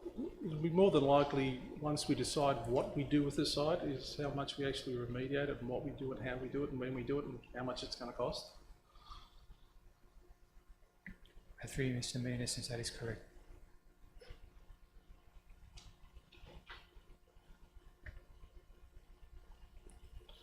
I would like to speak in support of this GB12 and this motion. So last year we did have the discussion of what do we do with the site where asbestos was found in some isolated pockets. At the time, the YouTube recording as well as the minutes of the council meeting are clear that I was not in support of putting a fence around the entirety of the site. I also remember at the time that Councillor Alec Taylor asked the question, if the asbestos is confirmed to be in one part of the site, why not just put a fence around that part of the site? Now, everyone said their thing, we put it to a vote, and the majority, I believe with casting vote, decided that it was most appropriate to fence off the entire site, so that's what happened. We now have a different situation where after more thorough investigation and after some removal of asbestos, council staff are of the view that part of the site can be fenced off to prevent further risk events from taking place, whilst some parts of the site, which happen to include the majority of the green space, can be made available to the public again. Now, this arrangement of having a fence around one part of the site while making the green space open to the public appears, at least from my perspective, to be one that has considered the risks and one that does provide a reasonable outcome for local residents who need green space without significantly detrimenting council's finances when it comes to talking about a fence. Now, I know there is the bigger picture question of what to do with the 2 bowling club sites, and that is on the agenda, as far as I know, for next council meeting. So we will be discussing that through a briefing in the coming weeks and also through the council meeting itself in November. But for the time being, we are focusing on this issue, which is whether or not we should relocate the fencing to cordon off a smaller part of the site and make the rest of the site available for public use. So I speak in support of this and encourage others to do so. Do we have any other speakers on this item? If not, we will put it, Councillor Lennon, close. Can I speak in closing, please, Mr. Yes. Mayor? I would like to correct the words of Councillor Pettit, who has voted against the Main Street Theatre on every occasion since March of last year and voted against the Gordon Bowling Club site retention on every occasion. The sale of the Gordon Bowling Club would not have produced the Main Street Theatre. As we know from Councillor Pettit's words and the votes of others, the sale of the Gordon Bowling Club would have been more likely to produce a multi-storey car park in Wahroonga, in Councillor Pettit's words, than it would have revived the Main Street Theatre. There is simply no connection, in spite of the thoughts of some councillors in the past, between the two. The sale of the Gordon Bowling Club would not have and would still not produce a revival of the Main Street Theatre. Councillor Ward and I and others have looked at many funding opportunities. We've had motions before this council seeking ideas, philanthropy, grants, all sorts of ideas, thoughts of new designs to look for funding options for the Main Street Theatre. Councillor Pettit and others voted against them on every single occasion since March of last year. So let's not fantasise that selling the Gordon Bowling Club is going to produce any theatre in this municipality. The Gordon Bowling Club is a standalone issue. It was an opportunity for Councillor Pettit and others to seize some money at the expense of the residents of this municipality, particularly those of Gordon and Clara around the west side of the Pacific Highway, but really at the expense of all the residents of this municipality who want community land, who want parkland, who want recreational land, and saw the greedy hands of Councillor Pettit and others trying to... Point of order, that's derogatory comments. Well, I don't know how else to describe it, but I'll withdraw it if Councillor Pettit would prefer, to sell a community asset for the cash in the pocket. If that's not agreed, I look forward to another definition. But it was again, inferring that cash is going to my pocket, is that what you're inferring? No, not at all, not at all. I'm looking at the council collectively acting through the agent of Councillor Pettit and others. I repeat, this is a standalone site and a standalone issue. There is simply no connection with the Main Street Theatre. People who want the Main Street Theatre will seek funding and will look for support on it, quite unrelated to the Gordon Bowling Club, as we have seen and as we have heard from the words of the former Mayor, Councillor Pettit. The interests were not in theatre. They're still not, unfortunately, for some of our councillors.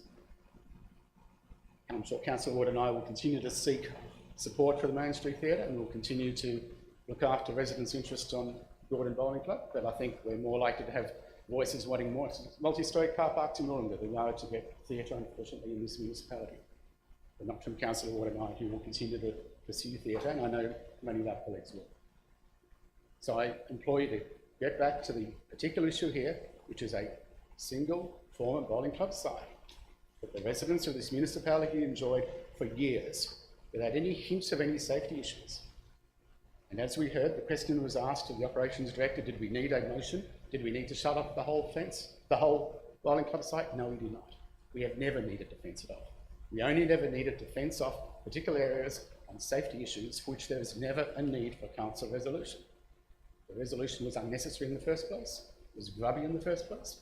It's time that we undid that mistake of a year ago and open up the site for the people who own it, which is the residents of this municipality. Thank you. Now we will put that to the vote. All in favour of the officer's recommendation? That's unanimous. All right. Next item is NM1, rescission of the appointment of LGNSW. I'm seeking a motion from one of the rescinders.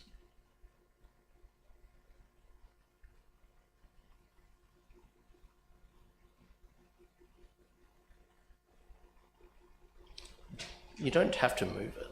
Okay, Councillor Pettit. Thank you, Mr. Mayor. There's actually an expanded motion which the council officers have, and if they could bring that up on the screen.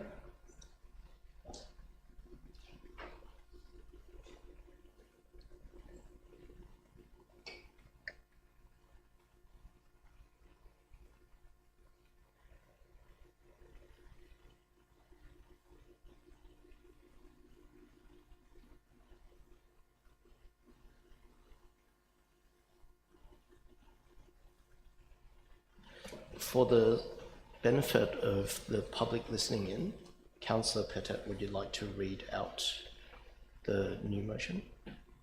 Happy to do so. So basically point A is still as per printed, which is that the point in the agenda item that was raised in business without notice at the ordinary meeting of council on 19 September 2023, appointing LGNSW as the preferred recruitment agency for the position of General Manager be rescinded. B, if the rescission motion is successful, we propose to move the following alternate motion: that council seek proposals from suitably qualified and experienced organisations to facilitate the recruitment process for the position of General Manager. Multiple proposals should be requested, including from organisations on relevant local government procurement panels.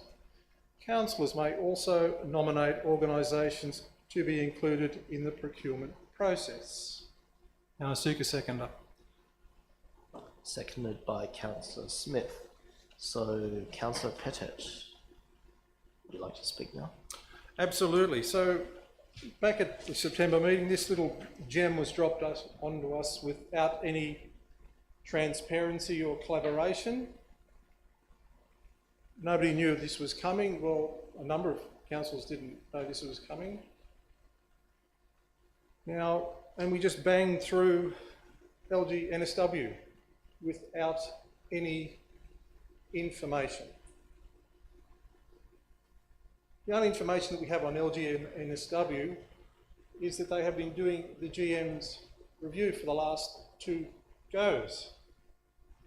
And I believe a couple of those councillors were not happy with LGNSW doing the recruitment or the review process. That was made quite crystal clear.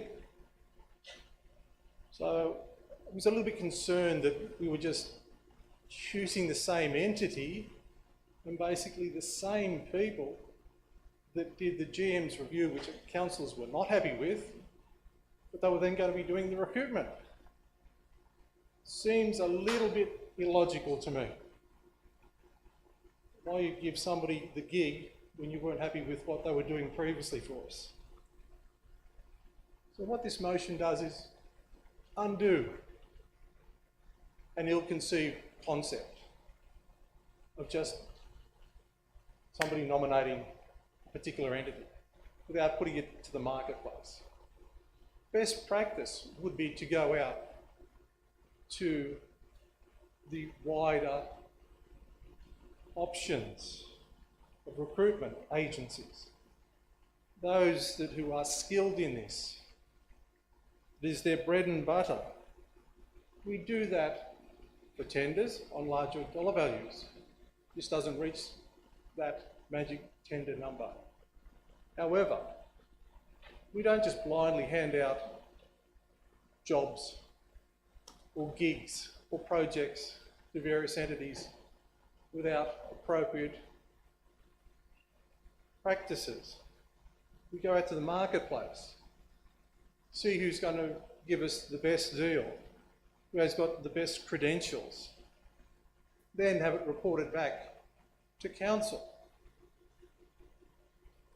Councillors then can decide to accept or reject, or perhaps put it out to market if they're not happy with what's been provided. We just don't hand it out to any Tom, Dick or Harry on the whim of the mayor. It wasn't urgent, definitely not urgent, just giving it out to LGNSW. Quick question, and I'll just pause my speech there for the time being. Mr. Mayor, when you wrote that business without notice, who did you collaborate with giving the gig to LGNSW? Which councillors here did you collaborate with? I know I would have spoken to a number of councillors on the matter, but if you put that question to me right at this very moment, I don't remember exactly which ones, but I did air it with some councillors.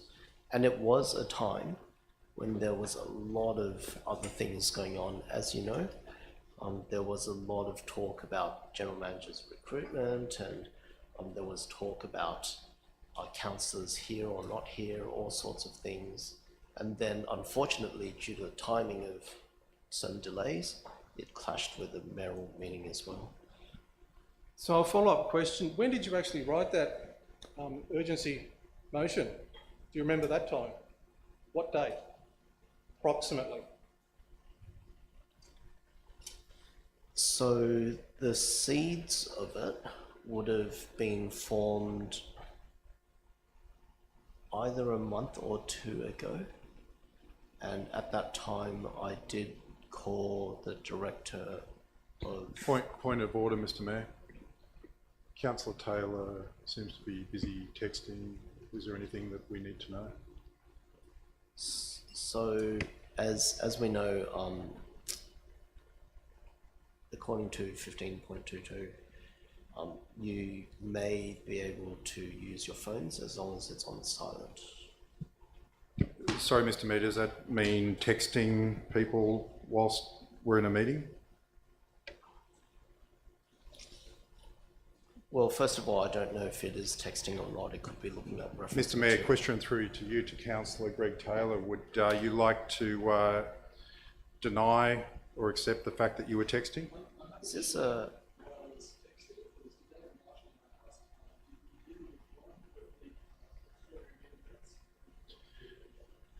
My exact reason was, that's even worse. Councillor Greg Taylor is texting the General Manager where he should be getting up and asking the question directly to Director Marshall, and I'm assuming the Director Marshall is not responding. Thank you. So, Councillor Pettit, would you like to continue your speech? So just for clarification, you're not quite sure when you come up with this urgency motion to appoint this recruitment agency, plus you are not sure who you actually collaborated with. Is that correct? If you ask me on such short notice, my answer is this idea had been formulated over the course of a month. I would have shared the ideas with a number of councillors, but I can't name you the specific councillors right at this point in time. And I had run the idea past the Director of Corporate at the time as to what various processes would be if we were to go down this option or that option. And this was in the month preceding, so this would have been in August. Again, just to seek clarification, you were actually going through the process of selecting a recruitment agency before actually deciding on whether to retain or sack the General Manager. Is that correct? The answer to that is, it is very important to me that in the remaining 12 months that we had, that we moved expediently with moving on. So if we were in a scenario where we had terminated a general manager, we would be in a position to move on quickly, to start the recruitment process, to do it confidently, and to make sure that we get an outcome that we needed. Now, I do not anticipate, not fully anyway, that we would have a number of delays happening left, right, and centre, which we have had today, which is fine because you are entitled to do it as per the code of meeting practice. However, it was important to me, as one of 10 councillors, to contingency plan and to plan for certain scenarios where, in this case, if we were without a general manager, that we would start the process quickly and with someone who was appropriately priced and appropriately skilled. You can continue your speech if you like. Thank you. Yes, I do have a follow-up question. As you are unable to work out who you actually collaborated with, I might actually go around the horseshoe. Councillor Lennon, did Councillor Nye collaborate with you on this particular urgency motion? Councillor Pettit, I don't recall who I spoke to about this a month ago, and I don't care. Thank you. Councillor Smith, did Councillor Nye collaborate with you on this particular urgency motion? No, he didn't. Councillor Wheatley, the same question. Did Councillor Nye collaborate with you? No. Thank you, Councillor. Councillor Alec Taylor, did Councillor Nye collaborate with you on this urgency motion? I don't recall. Councillor Greg Taylor, did Councillor Nye collaborate with you? I don't recall. Councillor Ward, did she collaborate with you? I don't recall. Councillor Kay, did you also, would you collaborated with on this urgency motion? I don't recall. Councillor Spencer, I think you probably will provide the same answer. Will you Well, collaborate? no, it's a different answer. Oh, good. No, the mayor, Councillor Nye, as he was at the time, did not consult with me because I voted to save the general manager. I did indeed. It was the night itself when Councillor Smith was annoying me and challenging me to vote to fire the general manager, and I did so. Thank you. I hope that clarifies with you that, Mr. Mayor, that 1, 2, 3, 4, 5. Is this part of a speech or a question now? The question is this correct? My summation that 5 were not collaborated with and 4 didn't know whether they were collaborated with or not. Is this correct? I would have to take that on notice. Would you like to ask another question or continue your speech? Happy to continue on. Councillors, it's quite obvious that we need to put this out to the market, make sure that we get the best value and the best people. And I do have a quick question here, and just pause it there. Councillor Alec Taylor, LGNSW did the General Manager's performance review and Councillor Nyes nominated them for the recruitment. Were you happy with LGNSW with the review? I'm not comfortable talking about performance appraisal, that process, No. or any of the details With about that it. particular No, entity? and I'm not comfortable That's sharing okay. a view on that. That's all right. Councillor Greg Taylor, were you happy with LGNSW? I'm not going to comment either. Probably take that as no. So, councillors, put it out to the wider community, make sure that ratepayers' money is well spent on the recruitment process. As we know, this will be an expensive process. We're not just hiring Joe average punter out there to do a stock standard job. This is the most important position within the organisation. So we've got to make sure that our money's well spent. So we need to put it out to the marketplace, test the waters, and do what's right. Thank you.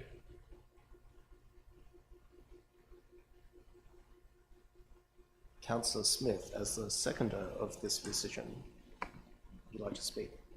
Mr. Mayor, I'm just going to try to get some support for this evening. I think it's important that we be as open and transparent in this, with this council in particular, after the facts of what happened in the way that we exited a general manager. I think that we've got to be seen as being, taking our time, being transparent, and really doing everything that we can do to fulfill this, to give us the best opportunity to fill this position. I think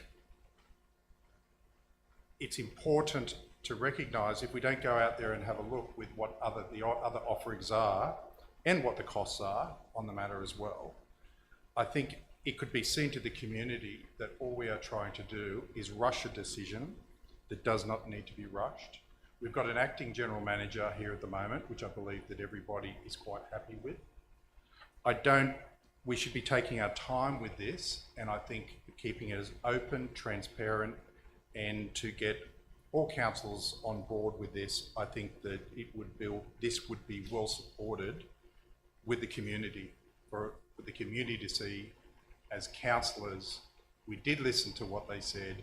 We're looking at every opportunity to make sure that we're bringing the right person in, because we get really a shot at this, and if it goes wrong, it's going to be a 2-3 year mistake. So I would just like to explore all opportunities and all different ideas, and just see who puts what forward. I think it's there's no reason to rush. I think, well, sorry, I should just ask a question. Acting General Manager, are you comfortable at the moment to sit in this position whilst we take, if this council was to take its time and in recruiting and looking at a General Manager to come on board?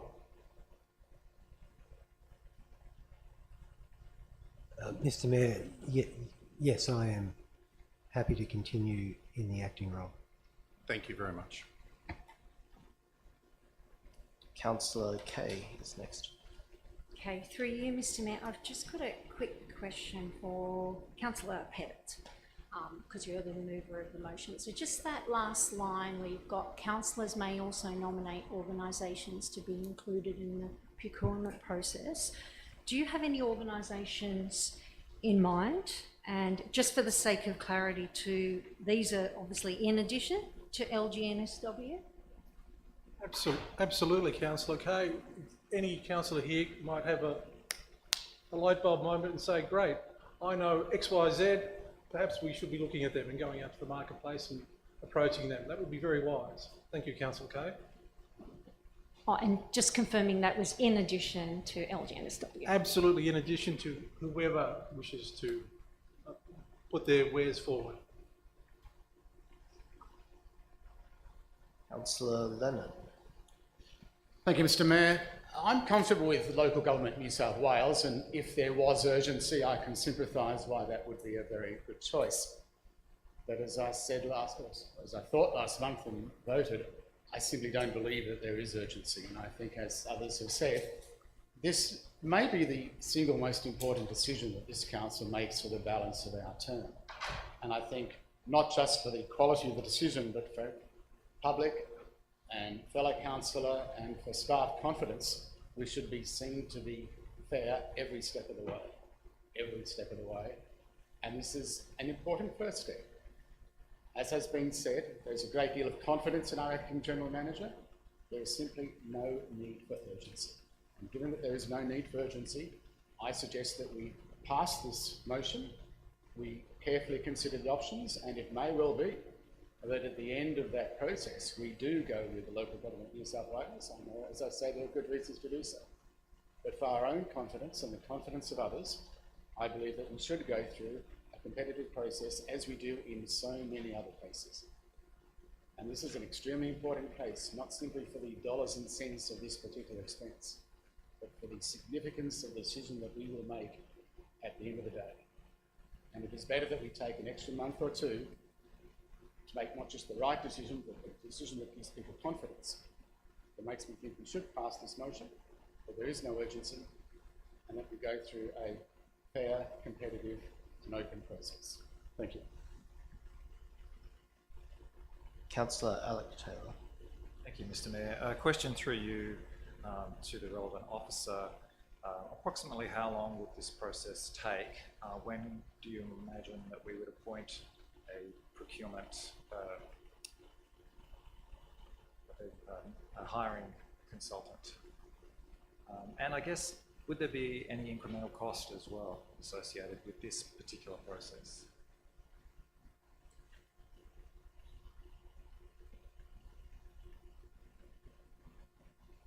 Through you, Mr. Mayor. A process like this, if council resolved this way tonight, it would take, under normal circumstances, if it wasn't rushed, maybe a week to prepare the scope and advertise seeking proposals. You would then give vendors a couple of weeks usually to submit something.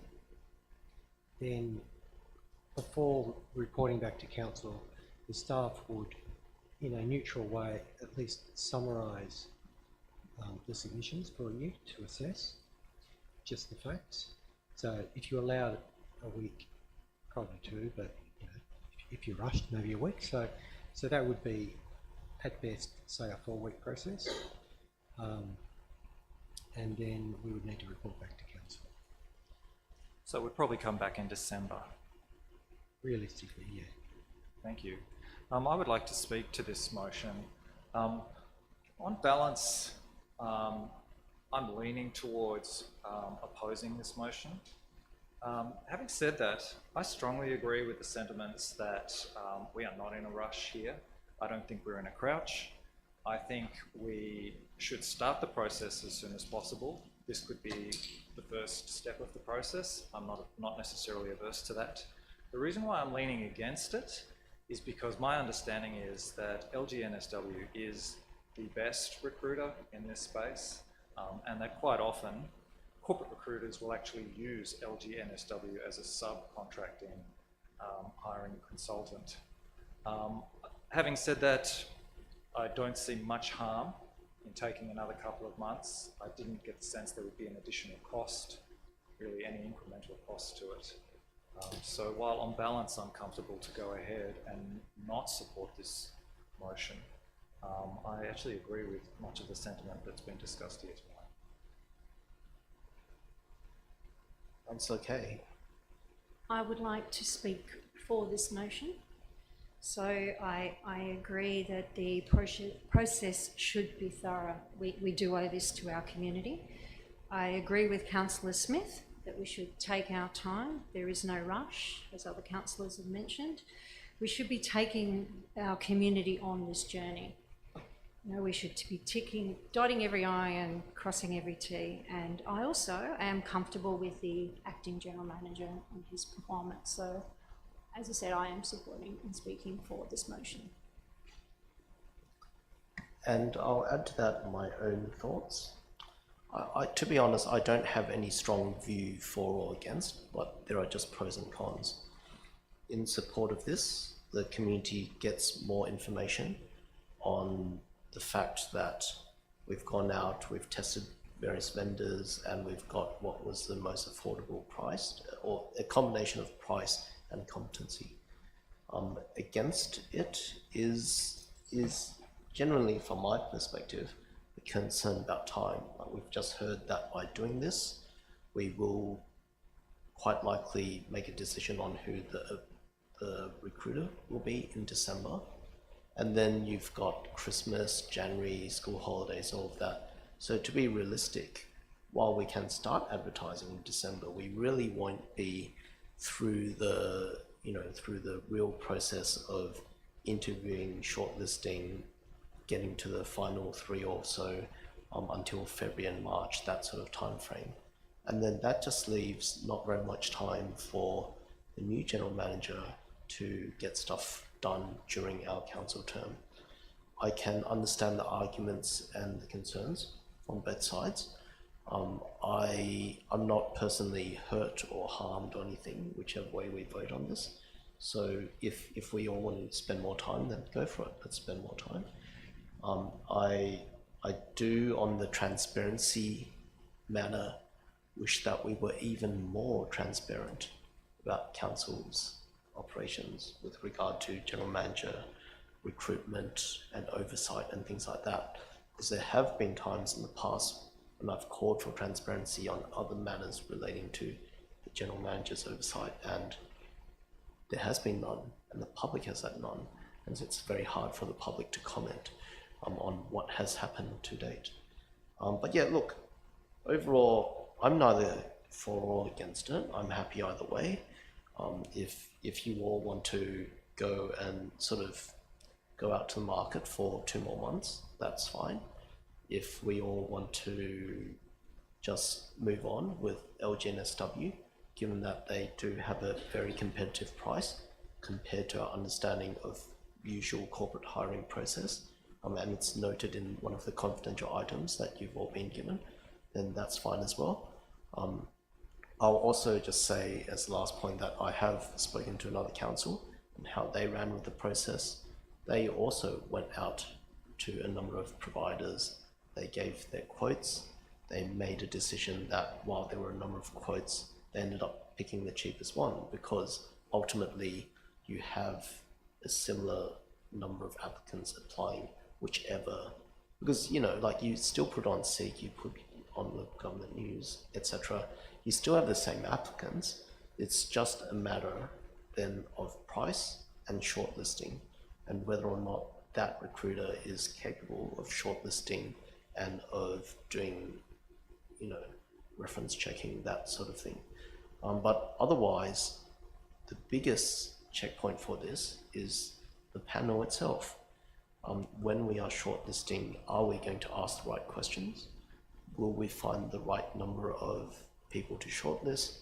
Will we present before all 10 councillors here the right GM candidates to be sort of further tested by all 10 of us?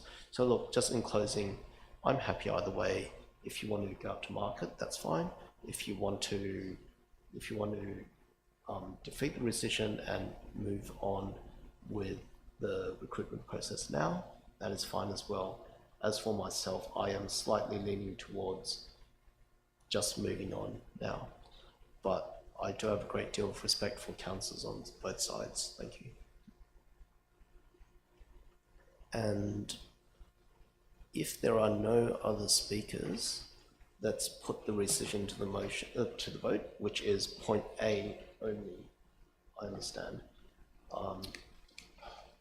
So we're just voting on point A. If point A is successful, then we're moving on to point B to vote.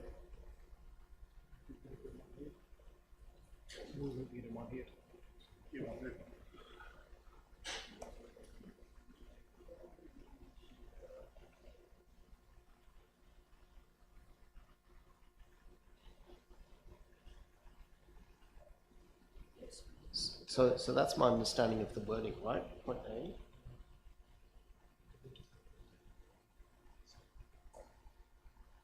Okay, just a point of clarification with the original mover, Hatet, and seconder Smith. There is a sentence here which says, if rescission motion is successful, we propose. Is that meant to be there? No, it's not, Mr. Mayor. So, Councillor Smith, confirmation. So I'll just take it as you've incorporated a change and it is now points A and B. That's correct. Together. All right, okay. Those in support? Can I sum up? Oh yeah, sure, go for it. Thank you, Mr. Mayor. It is important to try and rebuild some trust within the community. Recently in one of the newspapers, it was quoted, and this is not new information, it's actually well publicised, the recent debacle involving the General Manager has fostered distrust in the doings of councillors and as such distrust of Ku-ring-gai Council itself. We need to rebuild the trust. We need to show that we're not just ramming things through like we did previously with an urgency motion. That builds distrust. By supporting this, you are trying to rebuild trust. It is important to not sit on the fence with this particular motion. You can't be half pregnant. You can't say, oh, I'm generally in favour of it, however. You can't vote yes and no. You are either in favour of it, Mr. Mayor, or you are not. You cannot be half pregnant when you vote. It's as simple as that. You have to make a decision. That's why we're here, councillors, to make a decision on this very simple motion. Rescind what was done in haste, and we all agree it was in haste. As Councillor Leonard said, there's no urgency. Everybody else said there was no urgency. We could have gone through the process far easier and with a lot less angst if it had been done right. Now's a chance to do it right, to own our actions, to do what is right, to put it out into the big wide world, see who is out there, see who has got the best credentials, to ensure that we get the best general manager, and not revisit errors in the past where reference checking wasn't done on the director that was appointed. And didn't that go pear-shaped? We don't want to appoint a general manager and just hand it out to a willy-nilly to a recruitment agency who may not do the right thing in providing recruitment services. We want to ensure there is rigour, value for money, and a proven track record. Councillors can actually have some input, as Councillor Kay asked that question. Very sensible. She might have somebody that she knows, or she might know of somebody that knows of somebody. Fantastic.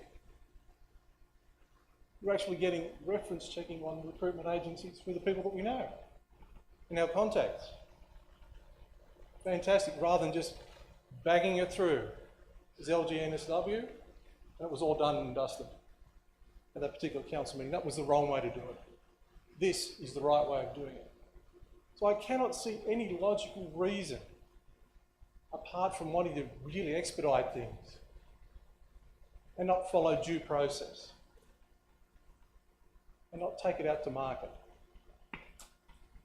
We could be bloody minded and just say, bang, it's LGNSW, done and dusted. We don't care whether they're the best or not, whether they've got the right price, who cares? We want to build that trust back up, make sure that councillors are seen and are actually doing what is right with residents, ratepayers' money. So I would hope that councillors will do the right thing and support this unanimously. Don't be half pregnant. Don't sit on the fence. If you think that appointing LGNSW last month without any rigour, probity, investigation was the right thing to do, then vote it down. If you believe that taking it out to the market and seeing who's out there is the right thing to do, then this should be unanimous. Thank you.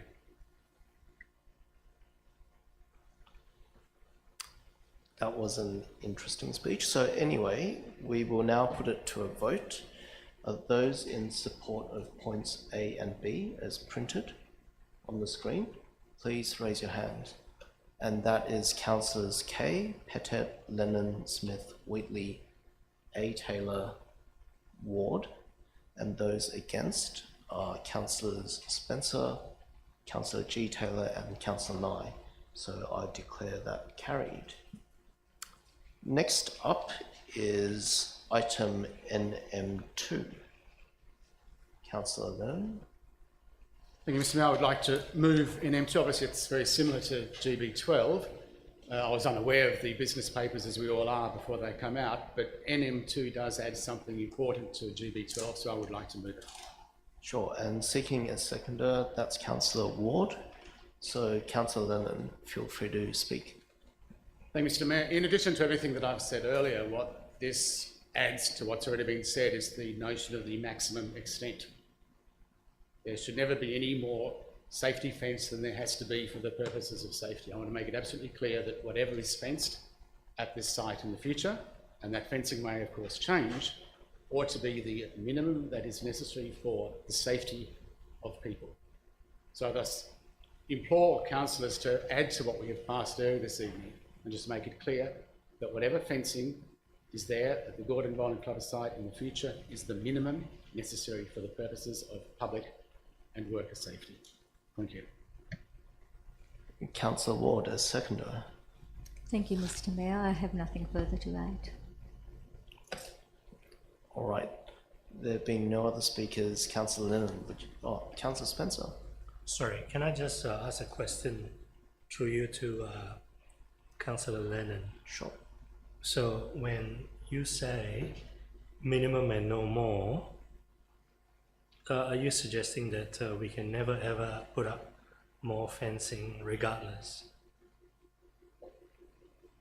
I'm saying that when fencing is put up for the purposes of safety, we put up the minimum that is necessary for safety. We don't do what we did at the Gordon Bowling Club and say, well, up in the corner, one green, there may be a bit of asbestos, so let's shut down the whole site. We should never do that. We should never have done that in the first place. We ought to, in every case, not just the Gordon Bowling Club site, but right across the municipality, do the minimum fencing necessary for safety, never go below the minimum. Safety is absolutely important. We should never compromise on that, but the minimum for safety. Thank you. Right, just to clarify, I think I understand what he's saying. So, for instance, if we have a minimum fencing, and then later on, it was discovered that another area is contaminated, let's say, then we can put up fencing because we are bound by legislation for safety reasons. Of course. Yeah. Okay. Nothing we do here is going to alter legislation or No. necessary to comply with it. Right. Thank you. Councillor Smith. Mr Mayor, I would actually like to support Councillor Lennon's notice of motion. I'm sure if a plane crashes on there, we'll cordon the area off if it comes up. But in any case, I think the Director of Operations and the staff have done a great job in cleaning this up. So I'd like to say thank you to the Director of Operations for getting this to this point where we can actually pull this fencing back to a more reasonable position for the residents. Thank you. Are there any other speakers on this? If not, I'd invite Councillor Lennon to sum up. Thank you, Mr Mayor. I've got nothing to add to what I've already said. All right, thank you. Now let's put this to a vote. All those in favour? It is unanimous. Next up is NM3, Social Media Policy. Do we have a mover?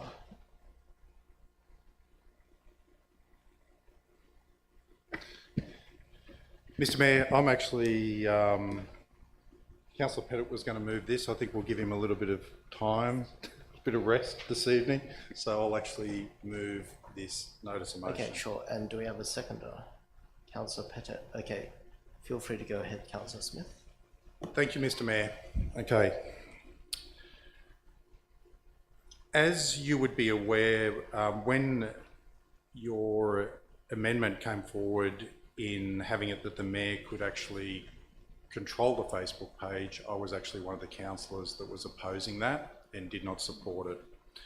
I just want to make this very clear that it is nothing personal with this. I think that I've had quite a number of calls saying that I'm making this a personal matter. It's not a personal matter. You weren't Mayor at the time. I believe that the way that we've been doing it for 14 years, prior to your motion getting up, sorry, that it served us well. Now, the reason why I say that, you are the figurehead of this council. So when the community goes out there to listen to what is being said, they'll listen to us as councillors, but the person that they will pay most attention to is the mayor. Now, as the mayor, it's more critical and important of the messages that you're communicating with the community. Those messages are important, that they've been checked, fact-checked, they're apolitical, and that it's in the community interest, and there's not any, and again, I'll be putting this, trying not to put it personally, but putting a preference or how you think or how you are uncomfortable with things or all that type of thing. It's very official. We've got a lovely lady here, Mrs. Leaf, that who assists the past councillors who've been mayors to make sure that what we're putting in there is factual and that there is no sort of no political part that can be played or misrepresented in it. Now, I do have concerns on another point as well, is because at the moment you've taken over, Mayor Sam Nye Facebook page, and at the moment, if somebody was to go back through there, it actually, for the person that's maybe moved in this community, it would appear that you've been here for 7 years, that you've been mayor for 7 years, and that's not the case. And some of the things what you've said in that time period, I think is, I'll put questionable on my part, very much a position that you take and you believe, but again, I believe that it does not help the community, it doesn't support the community. I think it's got to be very open, it's got to be very factual, and we've got to allow the community to get on board and to be able to communicate with it. Now, in this particular matter, you've got quite a very outspoken person of folk who, she can now see your Facebook page, yet she can't comment on your Facebook page. So I think that, for starters, is showing that we're shutting something down, we're not transparent. As a corporate managed Facebook page, people will make comments that the mayor doesn't like, but the staff will be the ones that will actually guide you in advising you to leave them there, is because people do have a right to have a difference of opinion. So I think it is critically important, in the face of everything that's gone down on this particular council and the way we sit here today, that the community doesn't look at it that we're pointing, that we've got agendas, that it's our take on it. I do note that on your Facebook page there, you've got that it's this is not an, sorry, where is it? Basically, that it's your view, not the mayor's view. That's in small print, and I think it's important that we actually have a corporate managed Facebook page, as we've done for the last 14 years, that has served Ku-ring-gai well. Thank you. Councillor Pettit as seconder. Thank you, Mr. Mayor. I think it's extremely important that the mayoral Facebook page, in whatever way, shape or form, is not used to treat agenda items or various issues lightly. Gordon's favourite fence is the headline on one of your most recent posts. That is poking fun at the residents. They don't want the fence, and you're making light of it, saying, oh, it's a favourite fence. Well, no, it's not a favourite fence to them, is it? They don't like the fence. You're putting your own spin on things. In the June 2023 meeting, you posted St Ives asset sales in part of your synopsis of that particular council meeting. Well, and I actually had to remind you that it wasn't asset sales, it was reclassification. So misinformation was spread. We didn't vote on asset sales, we voted on reclassification. Now that's what happens when It's not fact-checked. Ms Leaf goes through, and her staff goes through the posts day in and day out to see what is posted and rectify things and deal with misinformation. With no staff oversight, we get misinformation. Now with rebadging your councillor Facebook page, it's all as the mayor and has been for years and years according to your Facebook page. You go back through years of posting. And really, now as your mayor page, you're actually saying, I am firmly of the view that most people who would have seen what I have seen and who are placed in similar circumstances to do the same as I have, or at least be very sympathetic to the circumstances. So you're actually saying, as mayor, I saw something wrong with what the general manager's been doing for years. That's what you're inferring. Point of order there. That was not the case when I posted it, and my Facebook page is quite clear when I did become mayor. So I believe that I'm being misrepresented here. No, because you can actually scroll back years and it says Mayor Sam Nye. So anyway, moving along. So all those posts have been rebadged as Mayor Nye.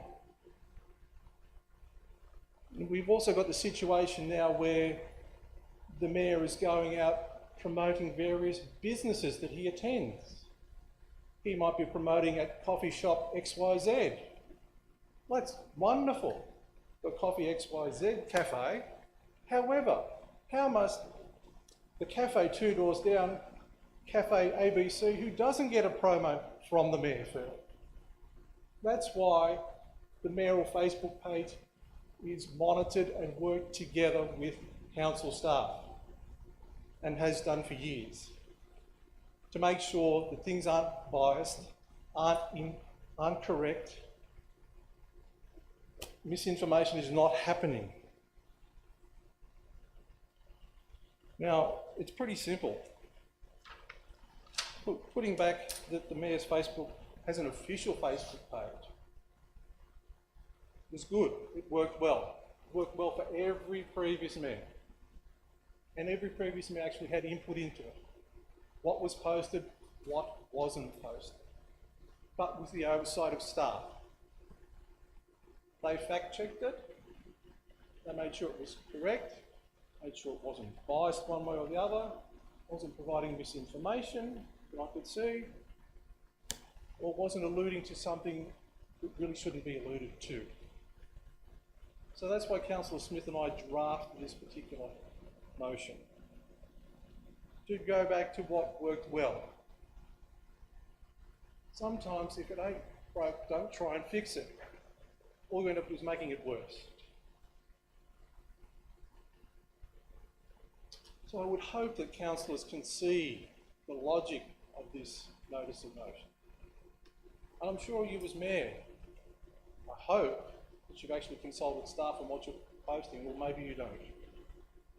Maybe they've been all cut out. Ms Leaf, does the mayor consult with staff now on what gets posted? Much? To answer that, I'll invite Ms Leaf to come to the I microphone. might withdraw that question for the time being.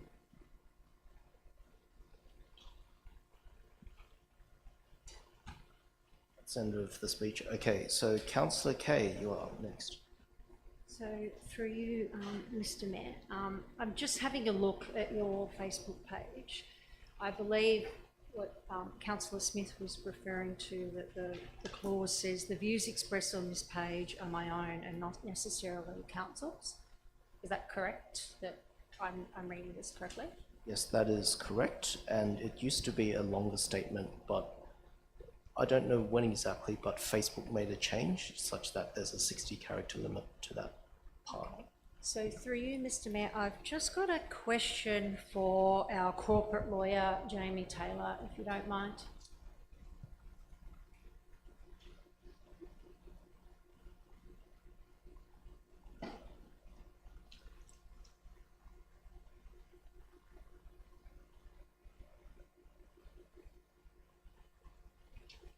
Thank you. is this Facebook format unlawful? And are we in breach of a code of conduct with these particular posts?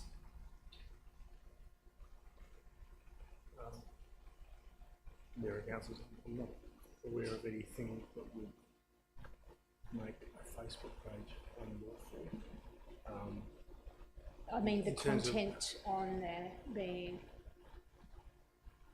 in breach of, say, our code of conduct in this format. Mayor and councillors, I don't have personal awareness of the content of that Facebook page, so I can't really comment So you're not to aware that of the level of post? detail. Is that what you're saying? You're not aware of the post? I haven't, I don't have a detailed awareness of the content of that post. Okay, thank you. I'm aware of its existence, but pretty much.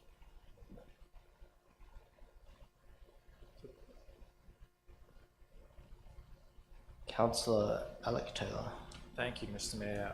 I will speak briefly against this motion.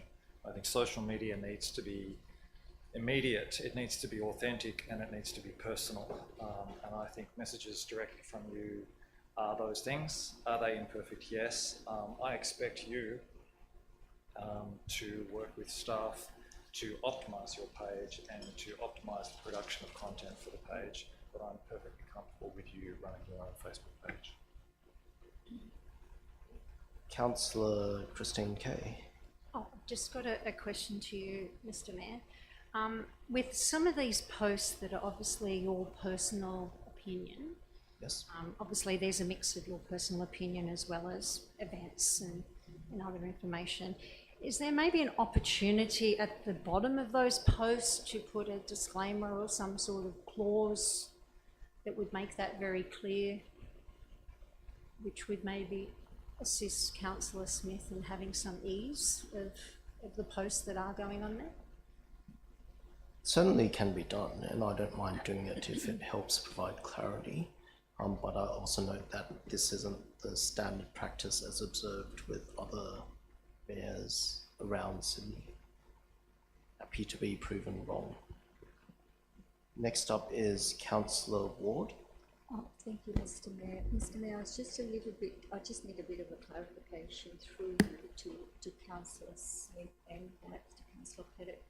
Is the assumption here that you're trying to pass off yourself as the mayor since 2017, or is it just in the way Facebook works? I don't do social media, so. I can answer if you... No, I'm happy to answer. Look, it's got a couple of edges to it. One of the things is, yes, it would appear at the moment, since that Facebook page has been started, that it might be the representation of the mayor at the time all the way through the council.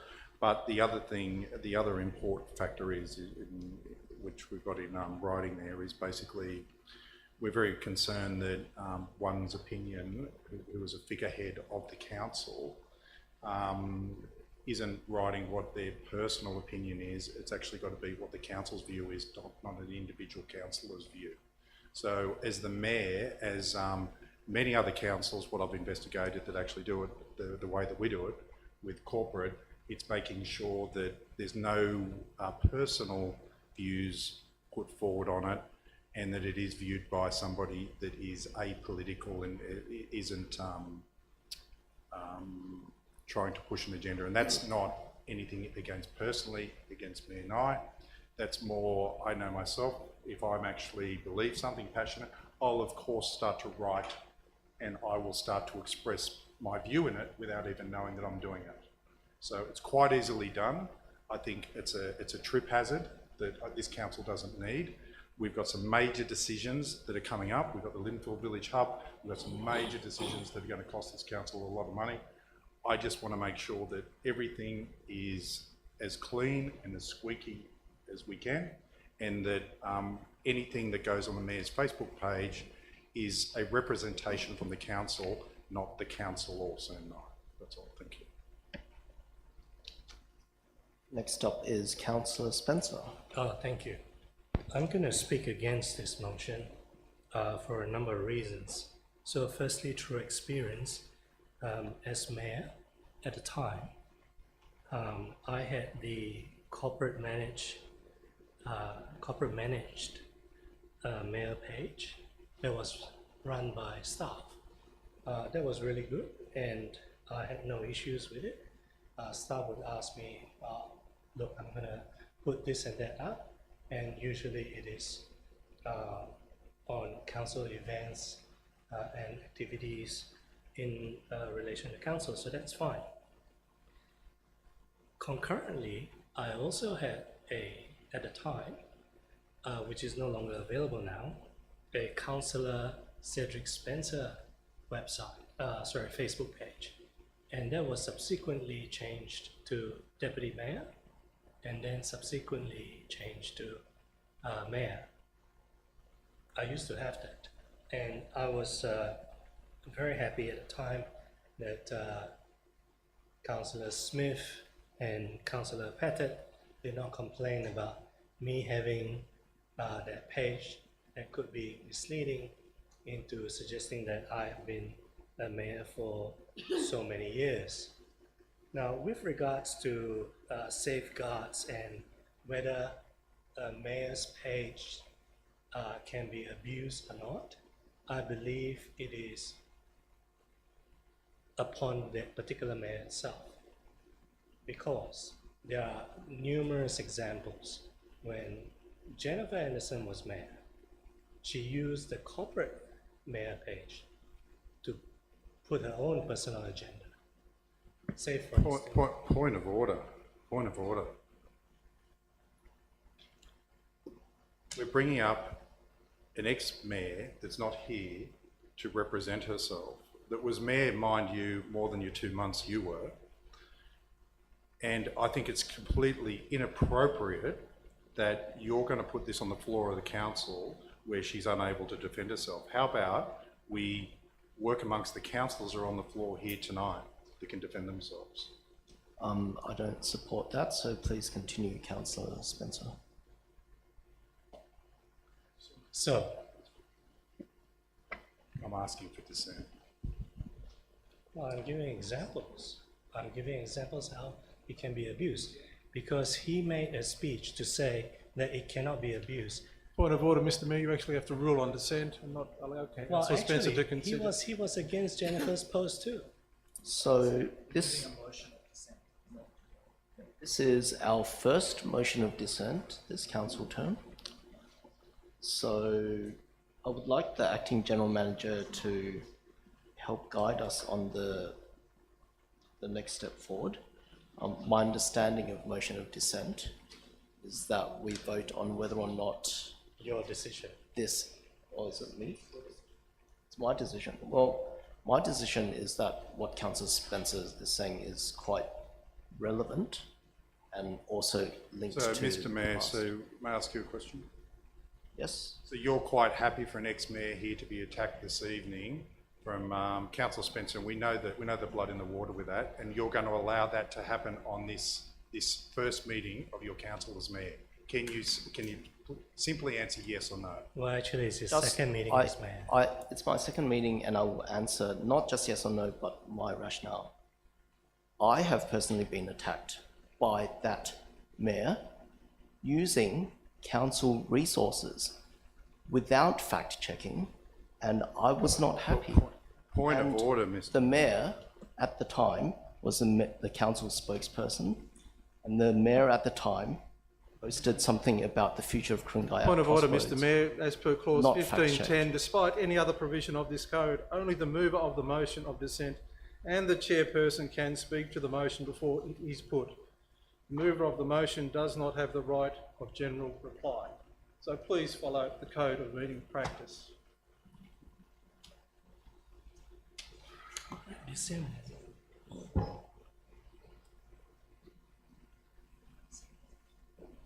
Right, so just to clarify, Councillor Smith gets to speak on the motion of dissent. I get the chance to reply, and then we put it to a vote. Mr Mayor, thank you. The reason why I moved this motion of dissent is that Mayor Anderson, who was one of the longest serving mayors that we've actually had, and very well respected mayor. Sorry, point of order. The speech should be about your decision, not about my speech. So let's focus on the topic, Councillor Smith. That was what we were talking about. So just continue. Sorry. Continue. So, as a councillor, I'm not going to stand up here or be here this evening and have a mayor that was in the chair for 2 months or 3 months that hardly kept the seat warm, have an open attack on a past mayor that served this community well. So, and I believe that as a council here, and this is the opportunity for you to take the high ground on this position, that you are not seen to be attacking an ex-mayor that has been very well respected in this community. So for those reasons, I would like to support. And my reply to that is this. I would like to afford all councillors the same degree of respect as possible, and I have tried to do so far as mayor for all 10 of us here, and that has put me in a position where I've voted one way and offended a whole bunch of you on the floor, and you all know it, right? It's very difficult to please everyone. However, on the former mayor's actions, I would like to afford her the same degree of respect that she afforded us when on the 23rd of September 2020, she said a whole bunch of things that wasn't fact-checked, that the staff didn't really fact-check either, and it was allowed to be published on the council's website, on email channels, on all sorts of things. That was not fair. That was a situation of the mayor using her position as mayor to, from my perspective, misrepresent the situation. And I'm going to afford to her the same degree of respect as we are now on this particular matter. Now we put it to a vote. So, just to clarify. I just want to ask a question. No, but that's to ask a question.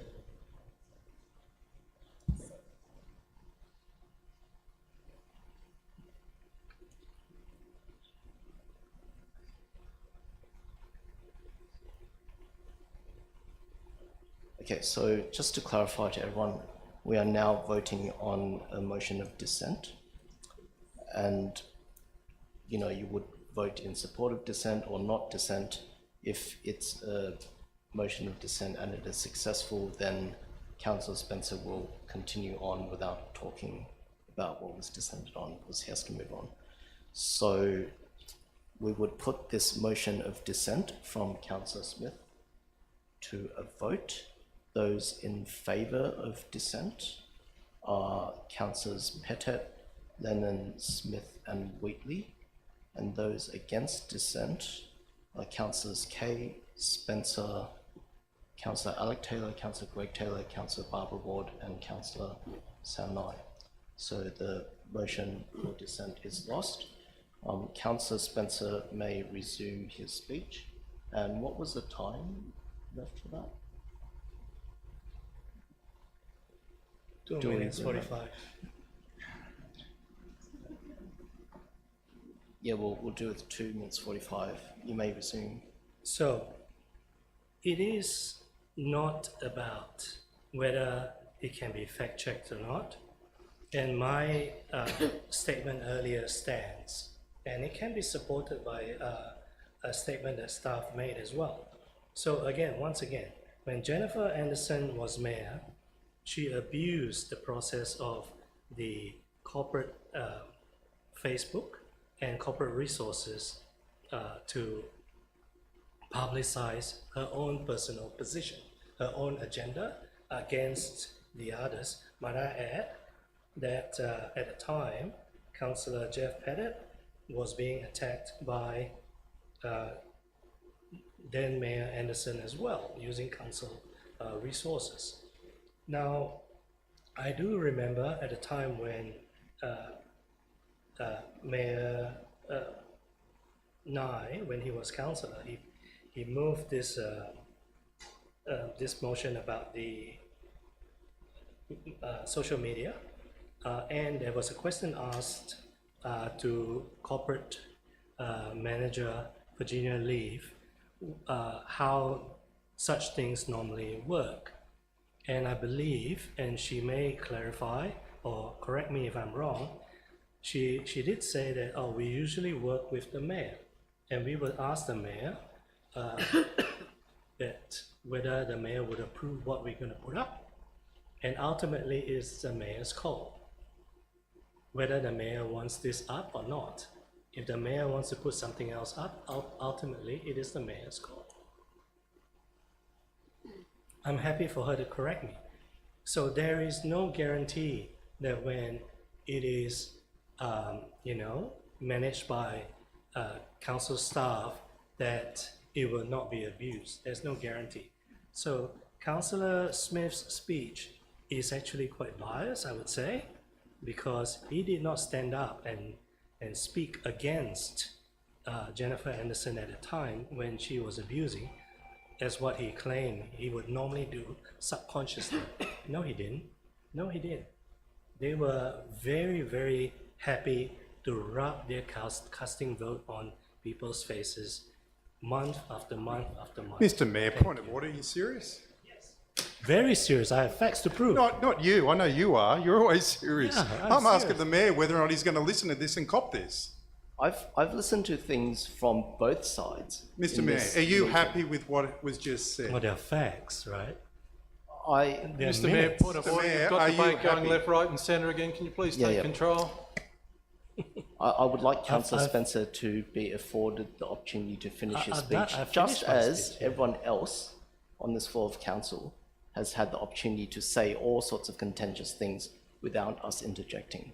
So same degree of respect to all. That's right. Councillor Spencer, continue, please. Thank you.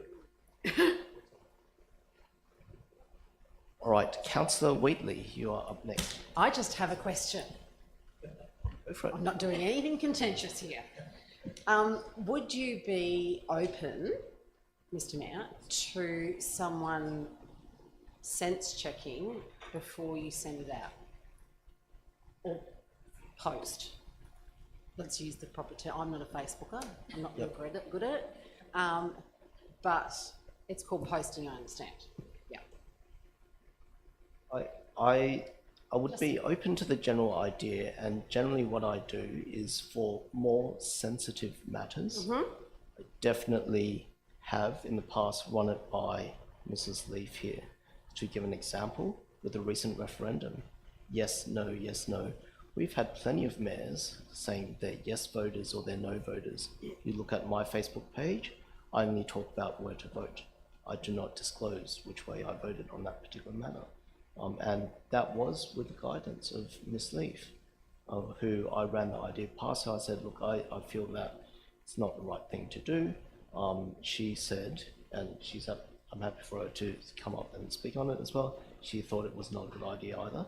So I remained neutral on that topic. I do run other ideas. This isn't social media, but Merrill Minute number 4, very sensitive matter. Happy to run it by staff. So it depends on the sensitivity, but we're going to get to a point where, as an active mayor, starting from next week, full-time mayor, full-time doing the job, I will probably be posting 3 or 4 posts a day, and I don't want staff to have to sense check every single item, every single thing that I do within the community. It's just not a good use of the time. Next up is Councillor Pettet. Just a quick question there, just to clarify. Mr. Mayor, you said you're going to be basically doing Facebook, 3 or 4 posts a day. You're actually going to be doing any other mayoral work as opposed to doing just Facebook? Oh yeah, for sure. I'm going to do quite a fair bit of mayoral work, just as much as former mayors, if not more. Mr. Mayor, another clarification question. You just said you're just going to be doing a bit of mayoral work. What does that mean? Half an hour, 15 minutes, that's just a bit. Did I say bit of? I said that for the full context, fair bit of, and that implies something that's much larger. So I would appreciate if I wasn't quoted out of context. Thank you. Councillor Smith, you are up next.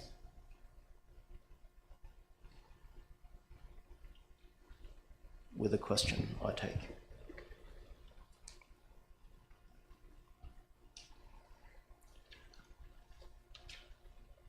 Mr. Mayor, do you see yourself as the figurehead of this council? Yes.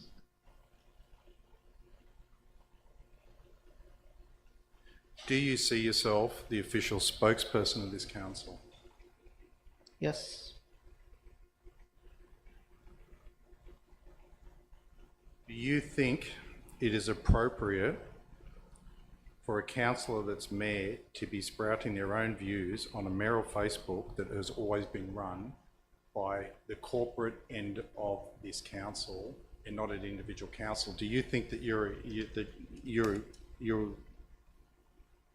are able to comfortably take that position without showing a biased position? I think it is entirely appropriate for the mayor to have their own Facebook page, just as they do in other parts of Metro Sydney. And if you have a real issue with it, bring it up with the Office of Local Government, because they are the ones who set the social media policy. As a mayor, do you think well, the figurehead of this council, when you're making comments on things, when you've got a community leader of folk that can't make a comment on your Facebook on stuff that you make, do you think that that's appropriate? I certainly do think it's highly appropriate. Because, to restrict... Yeah, listen to the answer.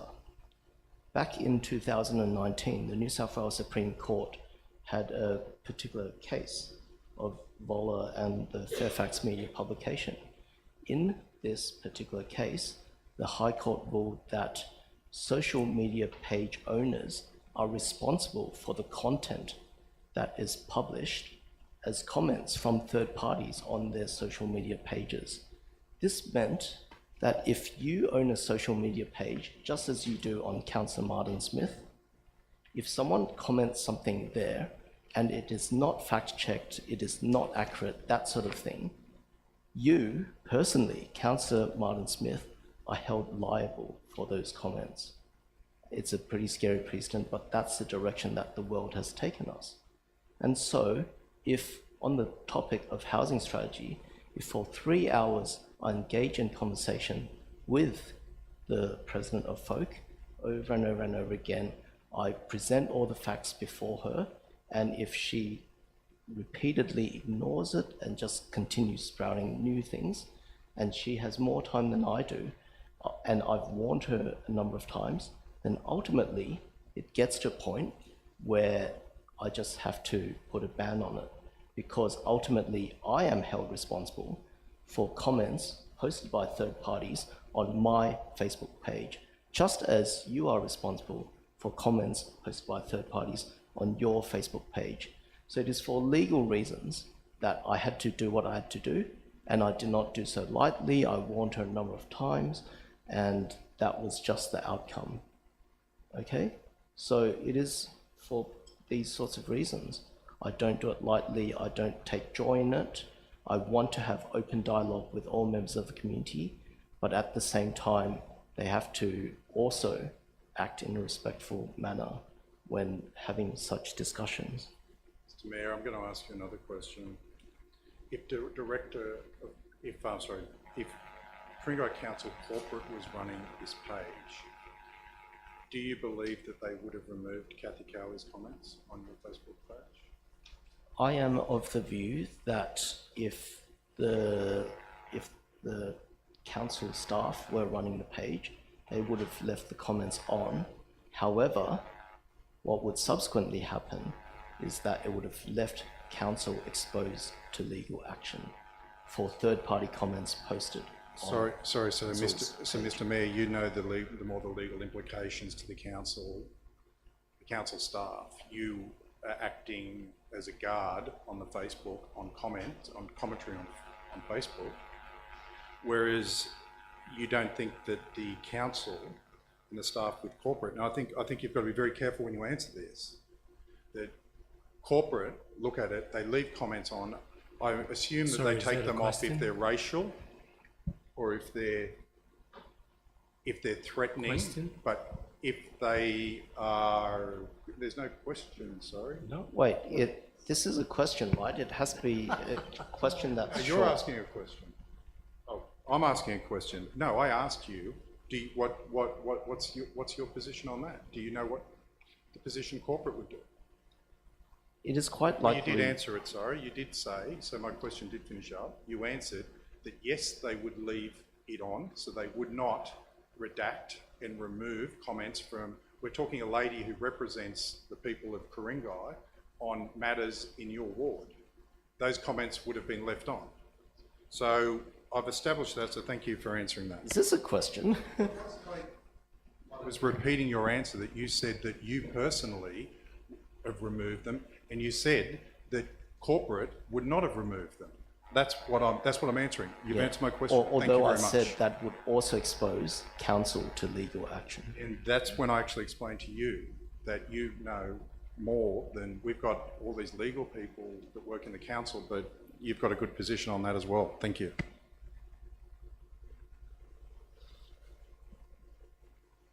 It's not a short night, is it? Councillor Alex Taylor. Thank you, Mr. Mayor. Just wondering how many speakers we've had for and against on this item. Just checking. Mr Mayor, we've had at least 2 for and 2 against. I'd like to move that we put this matter to the vote. Okay, so moved by Councillor Taylor, seconded by Councillor Kay. Who would like this 2 for 2 against be put to the vote? Raise your hand. Mr. Mayor, am I going to get to sum up? No, that we've just been asked to put to a vote on whether or not we do 2 for 2 against. Yeah. So who would like to do the 2 for 2 against? Put this to a vote. That's Councillors Kay, Councillor Spencer, Councillor Lennon, Councillor Wheatley, Councillor Alec Taylor, Councillor Greg Taylor, Councillor Ward, and Councillor Nye. Against are Councillor Pettit and Councillor Smith. Now, as the mover of the motion, Councillor Smith, would you like to sum up? Thank you, Mr. Mayor. As I said here this evening, this was not something that was personal. This is something that I really believe that this council is going down the wrong path. There's going to be some major decisions even as of next month that are coming forward, which is going to give you as the opportunity to speak on it as behalf of the figurehead of the council on what your positions are in support or not support, as we've seen here this evening, even with votes on SNPP and so forth. So I think it's very colourful for you to say that this is not an issue and that you know better than the people that we've got in here, Virginia Leaf and legal counsel and everything else about redacting people's comments on your Facebook page, which you've been quite clear here this evening that you will do.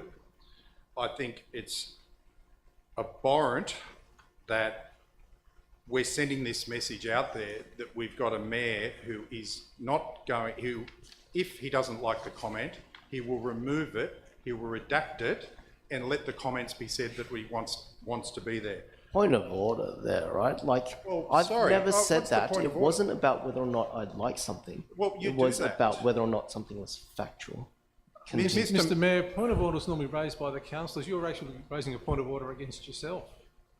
Mr. Mayor, you answered it yourself. I think, well, sorry.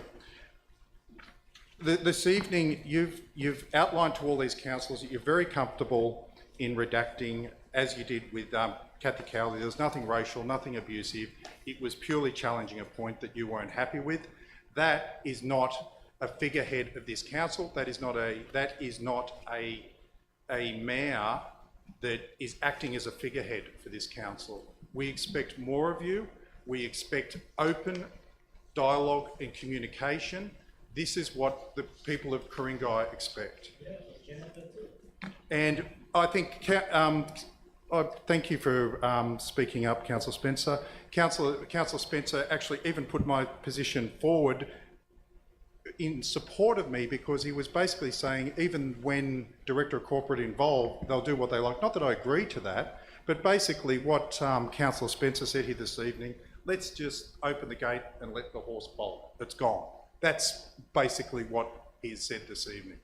So I don't expect anything more from Councillor Spencer, because we do hear a lot of different type of interesting facts and figures that don't make sense. But in any case, what I really do want to do this evening is I want you to at least listen to what I've said here this evening, take it on board. I know that I'm not going to get the support here this evening, but be rest assured that the community will be watching it and will be judging it, and I just hope for the rest of the community that their comments are left on there for open and transparent as a figurehead of this council. Thank you. That's just encouraging people.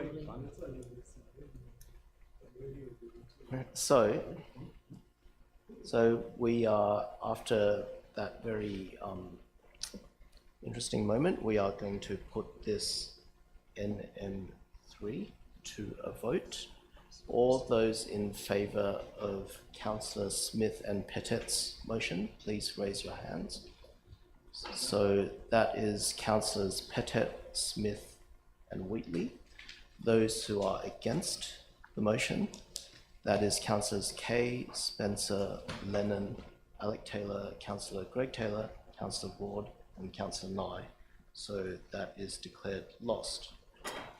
Next up on the agenda is NM4 Queen Elizabeth Reserve Landscape Master Plan with minor change regarding field surface. Councillor Alec Taylor. Thank you. I would like to move the motion as printed. Okay, motion as printed, seeking a seconder. Councillor Spencer came up first. Councillor Alec Taylor, would you like to speak now? I'd like to reserve my right at this point. Yeah, reserve right. Councillor Spencer. No, thank you. Okay. Councillor Petet. Thank you, Mr. Mayor. I'd like to move an amendment. It's a very simple one, and I believe staff have it already. And it is simply that the final line of the Queen Elizabeth Reserve Master Plan be deleted. And I seek a seconder for that. Seconded by Councillor Smith. Feel free to speak now. Thank you, Mr. Mayor. By deleting this line, I think it will make life easier for everybody.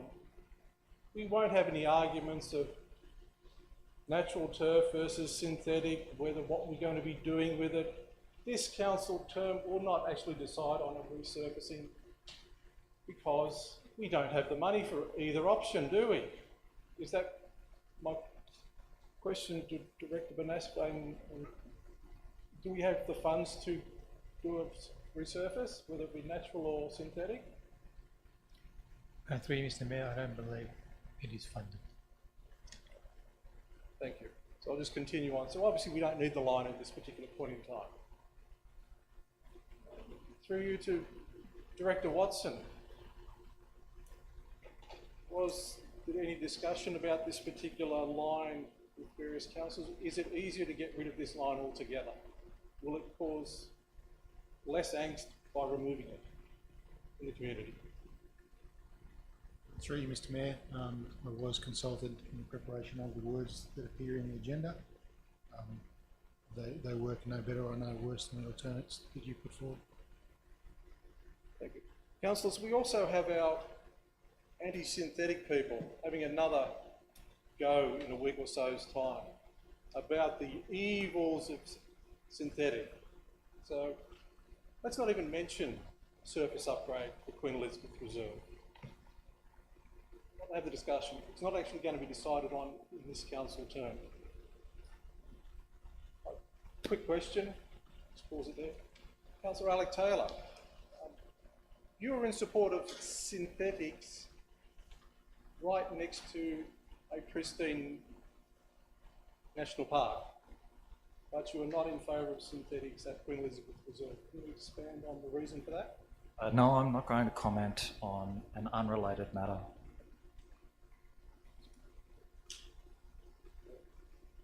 Actually, the question did relate to both of those, but obviously you're not comfortable answering that question.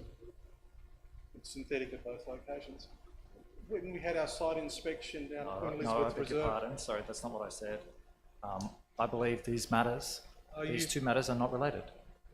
We're talking about we're debating Queen Elizabeth. again. No, I was answering your question. Well, you weren't very specific with your question anyway, so it was pretty vague to me.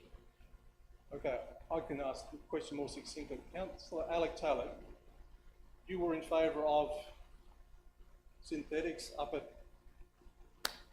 North Turramurra, right next to the Pristine National Park, but you're against synthetic at Queen Elizabeth Reserve. Is that correct? My position on any other field at this time is completely irrelevant. Councillor Taylor's Well, okay no, to answer. provide. It's okay, he whatever doesn't answer. answer. I'll leave it at B. We'll just move on that. Anyway, when we had our site inspection down at Queen Elizabeth Reserve, I think there was some conjecture about why don't we just convert this particular location to synthetic instead of Northern Griffiths? And the reasons why it wouldn't work. Through to the relevant staff, was a question asked of you, would it be easy to convert Queen Elizabeth to synthetic? Was that question asked by any councillor at any particular point in time? Or perhaps it was actually asked of the previous general manager. Through you, Mr Mayor. I don't recall being asked that question. Thank you, Director. That probably answers my question. It was probably asked of the previous general manager.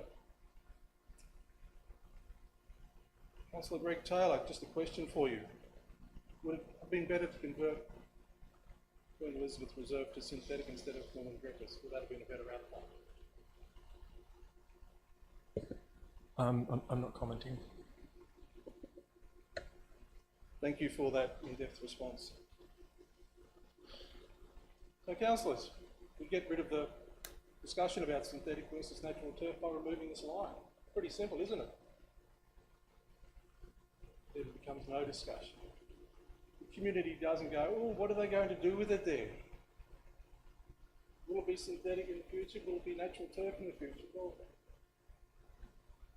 do we know what it's going to be in the future? Will any of us councillors actually be around when those options come around, given that we don't have funding at this particular point in time?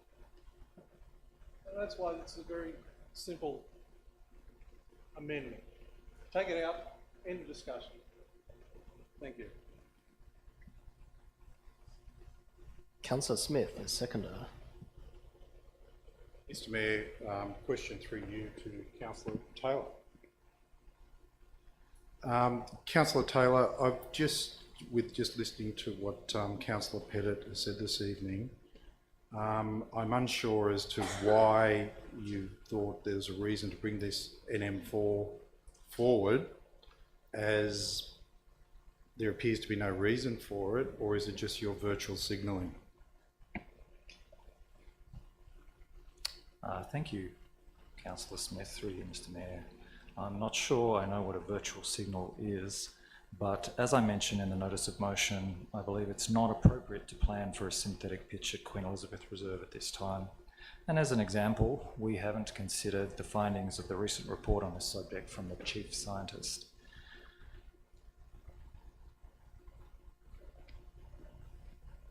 Mr Mayor, thank you. Thank you, Councillor Alec Taylor. In that case, can you just please advise why we put it forward? We haven't got any money in the budget or anything to do with it. Why are you putting this forward? As I said, I believe that it's not appropriate to plan for a synthetic pitch at Queen Elizabeth Reserve at this time. I don't think we are ready to put that in the plan. Mr Taylor, Councillor Taylor, would it be fair to say that we didn't even actually have any reason to be looking this at the moment, other than that this particular spot is in a, sort of off the back of Councillor Pettit, I suppose, in your ward, whereas it appears that you're quite happy to support in other wards, yet it's not even being dealt with at the moment. You want to put this as a message to the community? Is that what you've tried to do here this evening? I don't really understand the question, but my notice of motion does not refer to any other sporting field in Ku-ring-gai, just Queen Elizabeth Reserve. No, it was more on the, Mr Mayor, through you, another question. It was just more through to you, is because you mentioned about the chief scientist in regards to synthetic hasn't come out, and in regarding Norman Griffith, yet you've managed to support only recently the one at near the school, Ku-ring-gai High. Yet on this particular item that's in the Roseville ward, you're saying that this one's off the cards. That's really what I'm referring to. Thank you. I think I understand what you're saying. Are you referring to the hockey pitch at Ku-ring-gai High? I am referring to the hockey pitch. Excellent. Thank you. So that is already a synthetic pitch. So they are merely replacing and returfing the synthetic pitch at Ku-ring-gai High. But as I said before, the decisions that we make on other fields are not related to this field. I have put forward a notice of motion here just purely about Queen Elizabeth Reserve. Thank you. Councillor Taylor. Thank you. So this is an interesting amendment. I have a question, I think, through the General Manager to either of Director Watson and Director Banasif. Firstly, approximately, when was the last time that Queen Elizabeth Reserve was returfed last? Through you, Mr Mayor, I'll take that on notice. Yeah, does 14 years sound approximately correct? That's my understanding. That'd be thereabouts. Yeah. So it's been a long time. And could you describe the condition of the pitch? Through you, Mr Mayor, it's, I'd say it's in fair condition, considering its utilisation. Okay. And are you aware of the holes and patches and various issues with sporting groups playing on that pitch, and the view of the primary users of the pitch that it is virtually unbookable for them, and that it poses a safety risk to their players? Through you, Mr Mayor, I'm not aware of any safety issues, but I am aware that council staff do maintain the field to the best they possibly can, Sure. given the utilisation by dog walkers and impacting that field surface. Sure. So one last question. Does this change to the motion, is it likely to have any impact on the probability of getting the pitch returfed? I think that's possibly for Director Watson. I'm not sure if possibly for you, Director Watson. Well, in simple terms, through you, Mr Mayor, in simple terms, it's not funded. So in which case, I'm perfectly comfortable to support this amendment. Would you like to even incorporate it into your own? Absolutely. Okay. So who was the seconder, by the way? It was Councillor Spencer. Would you like to incorporate Councillor Pettit's change into?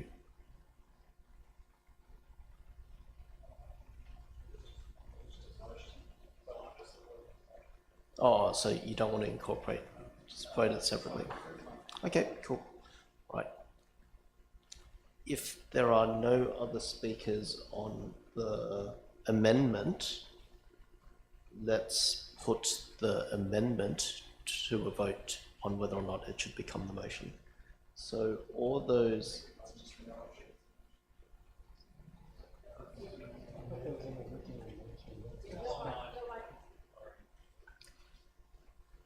Okay, so it's currently an amendment, even though it says motion there. So there's an amendment from Councillor Pettit and Smith that the final line of the Queen Elizabeth Reserve Master Plan be deleted. So let us put this to a vote. Those in support of deletion, please raise your hand.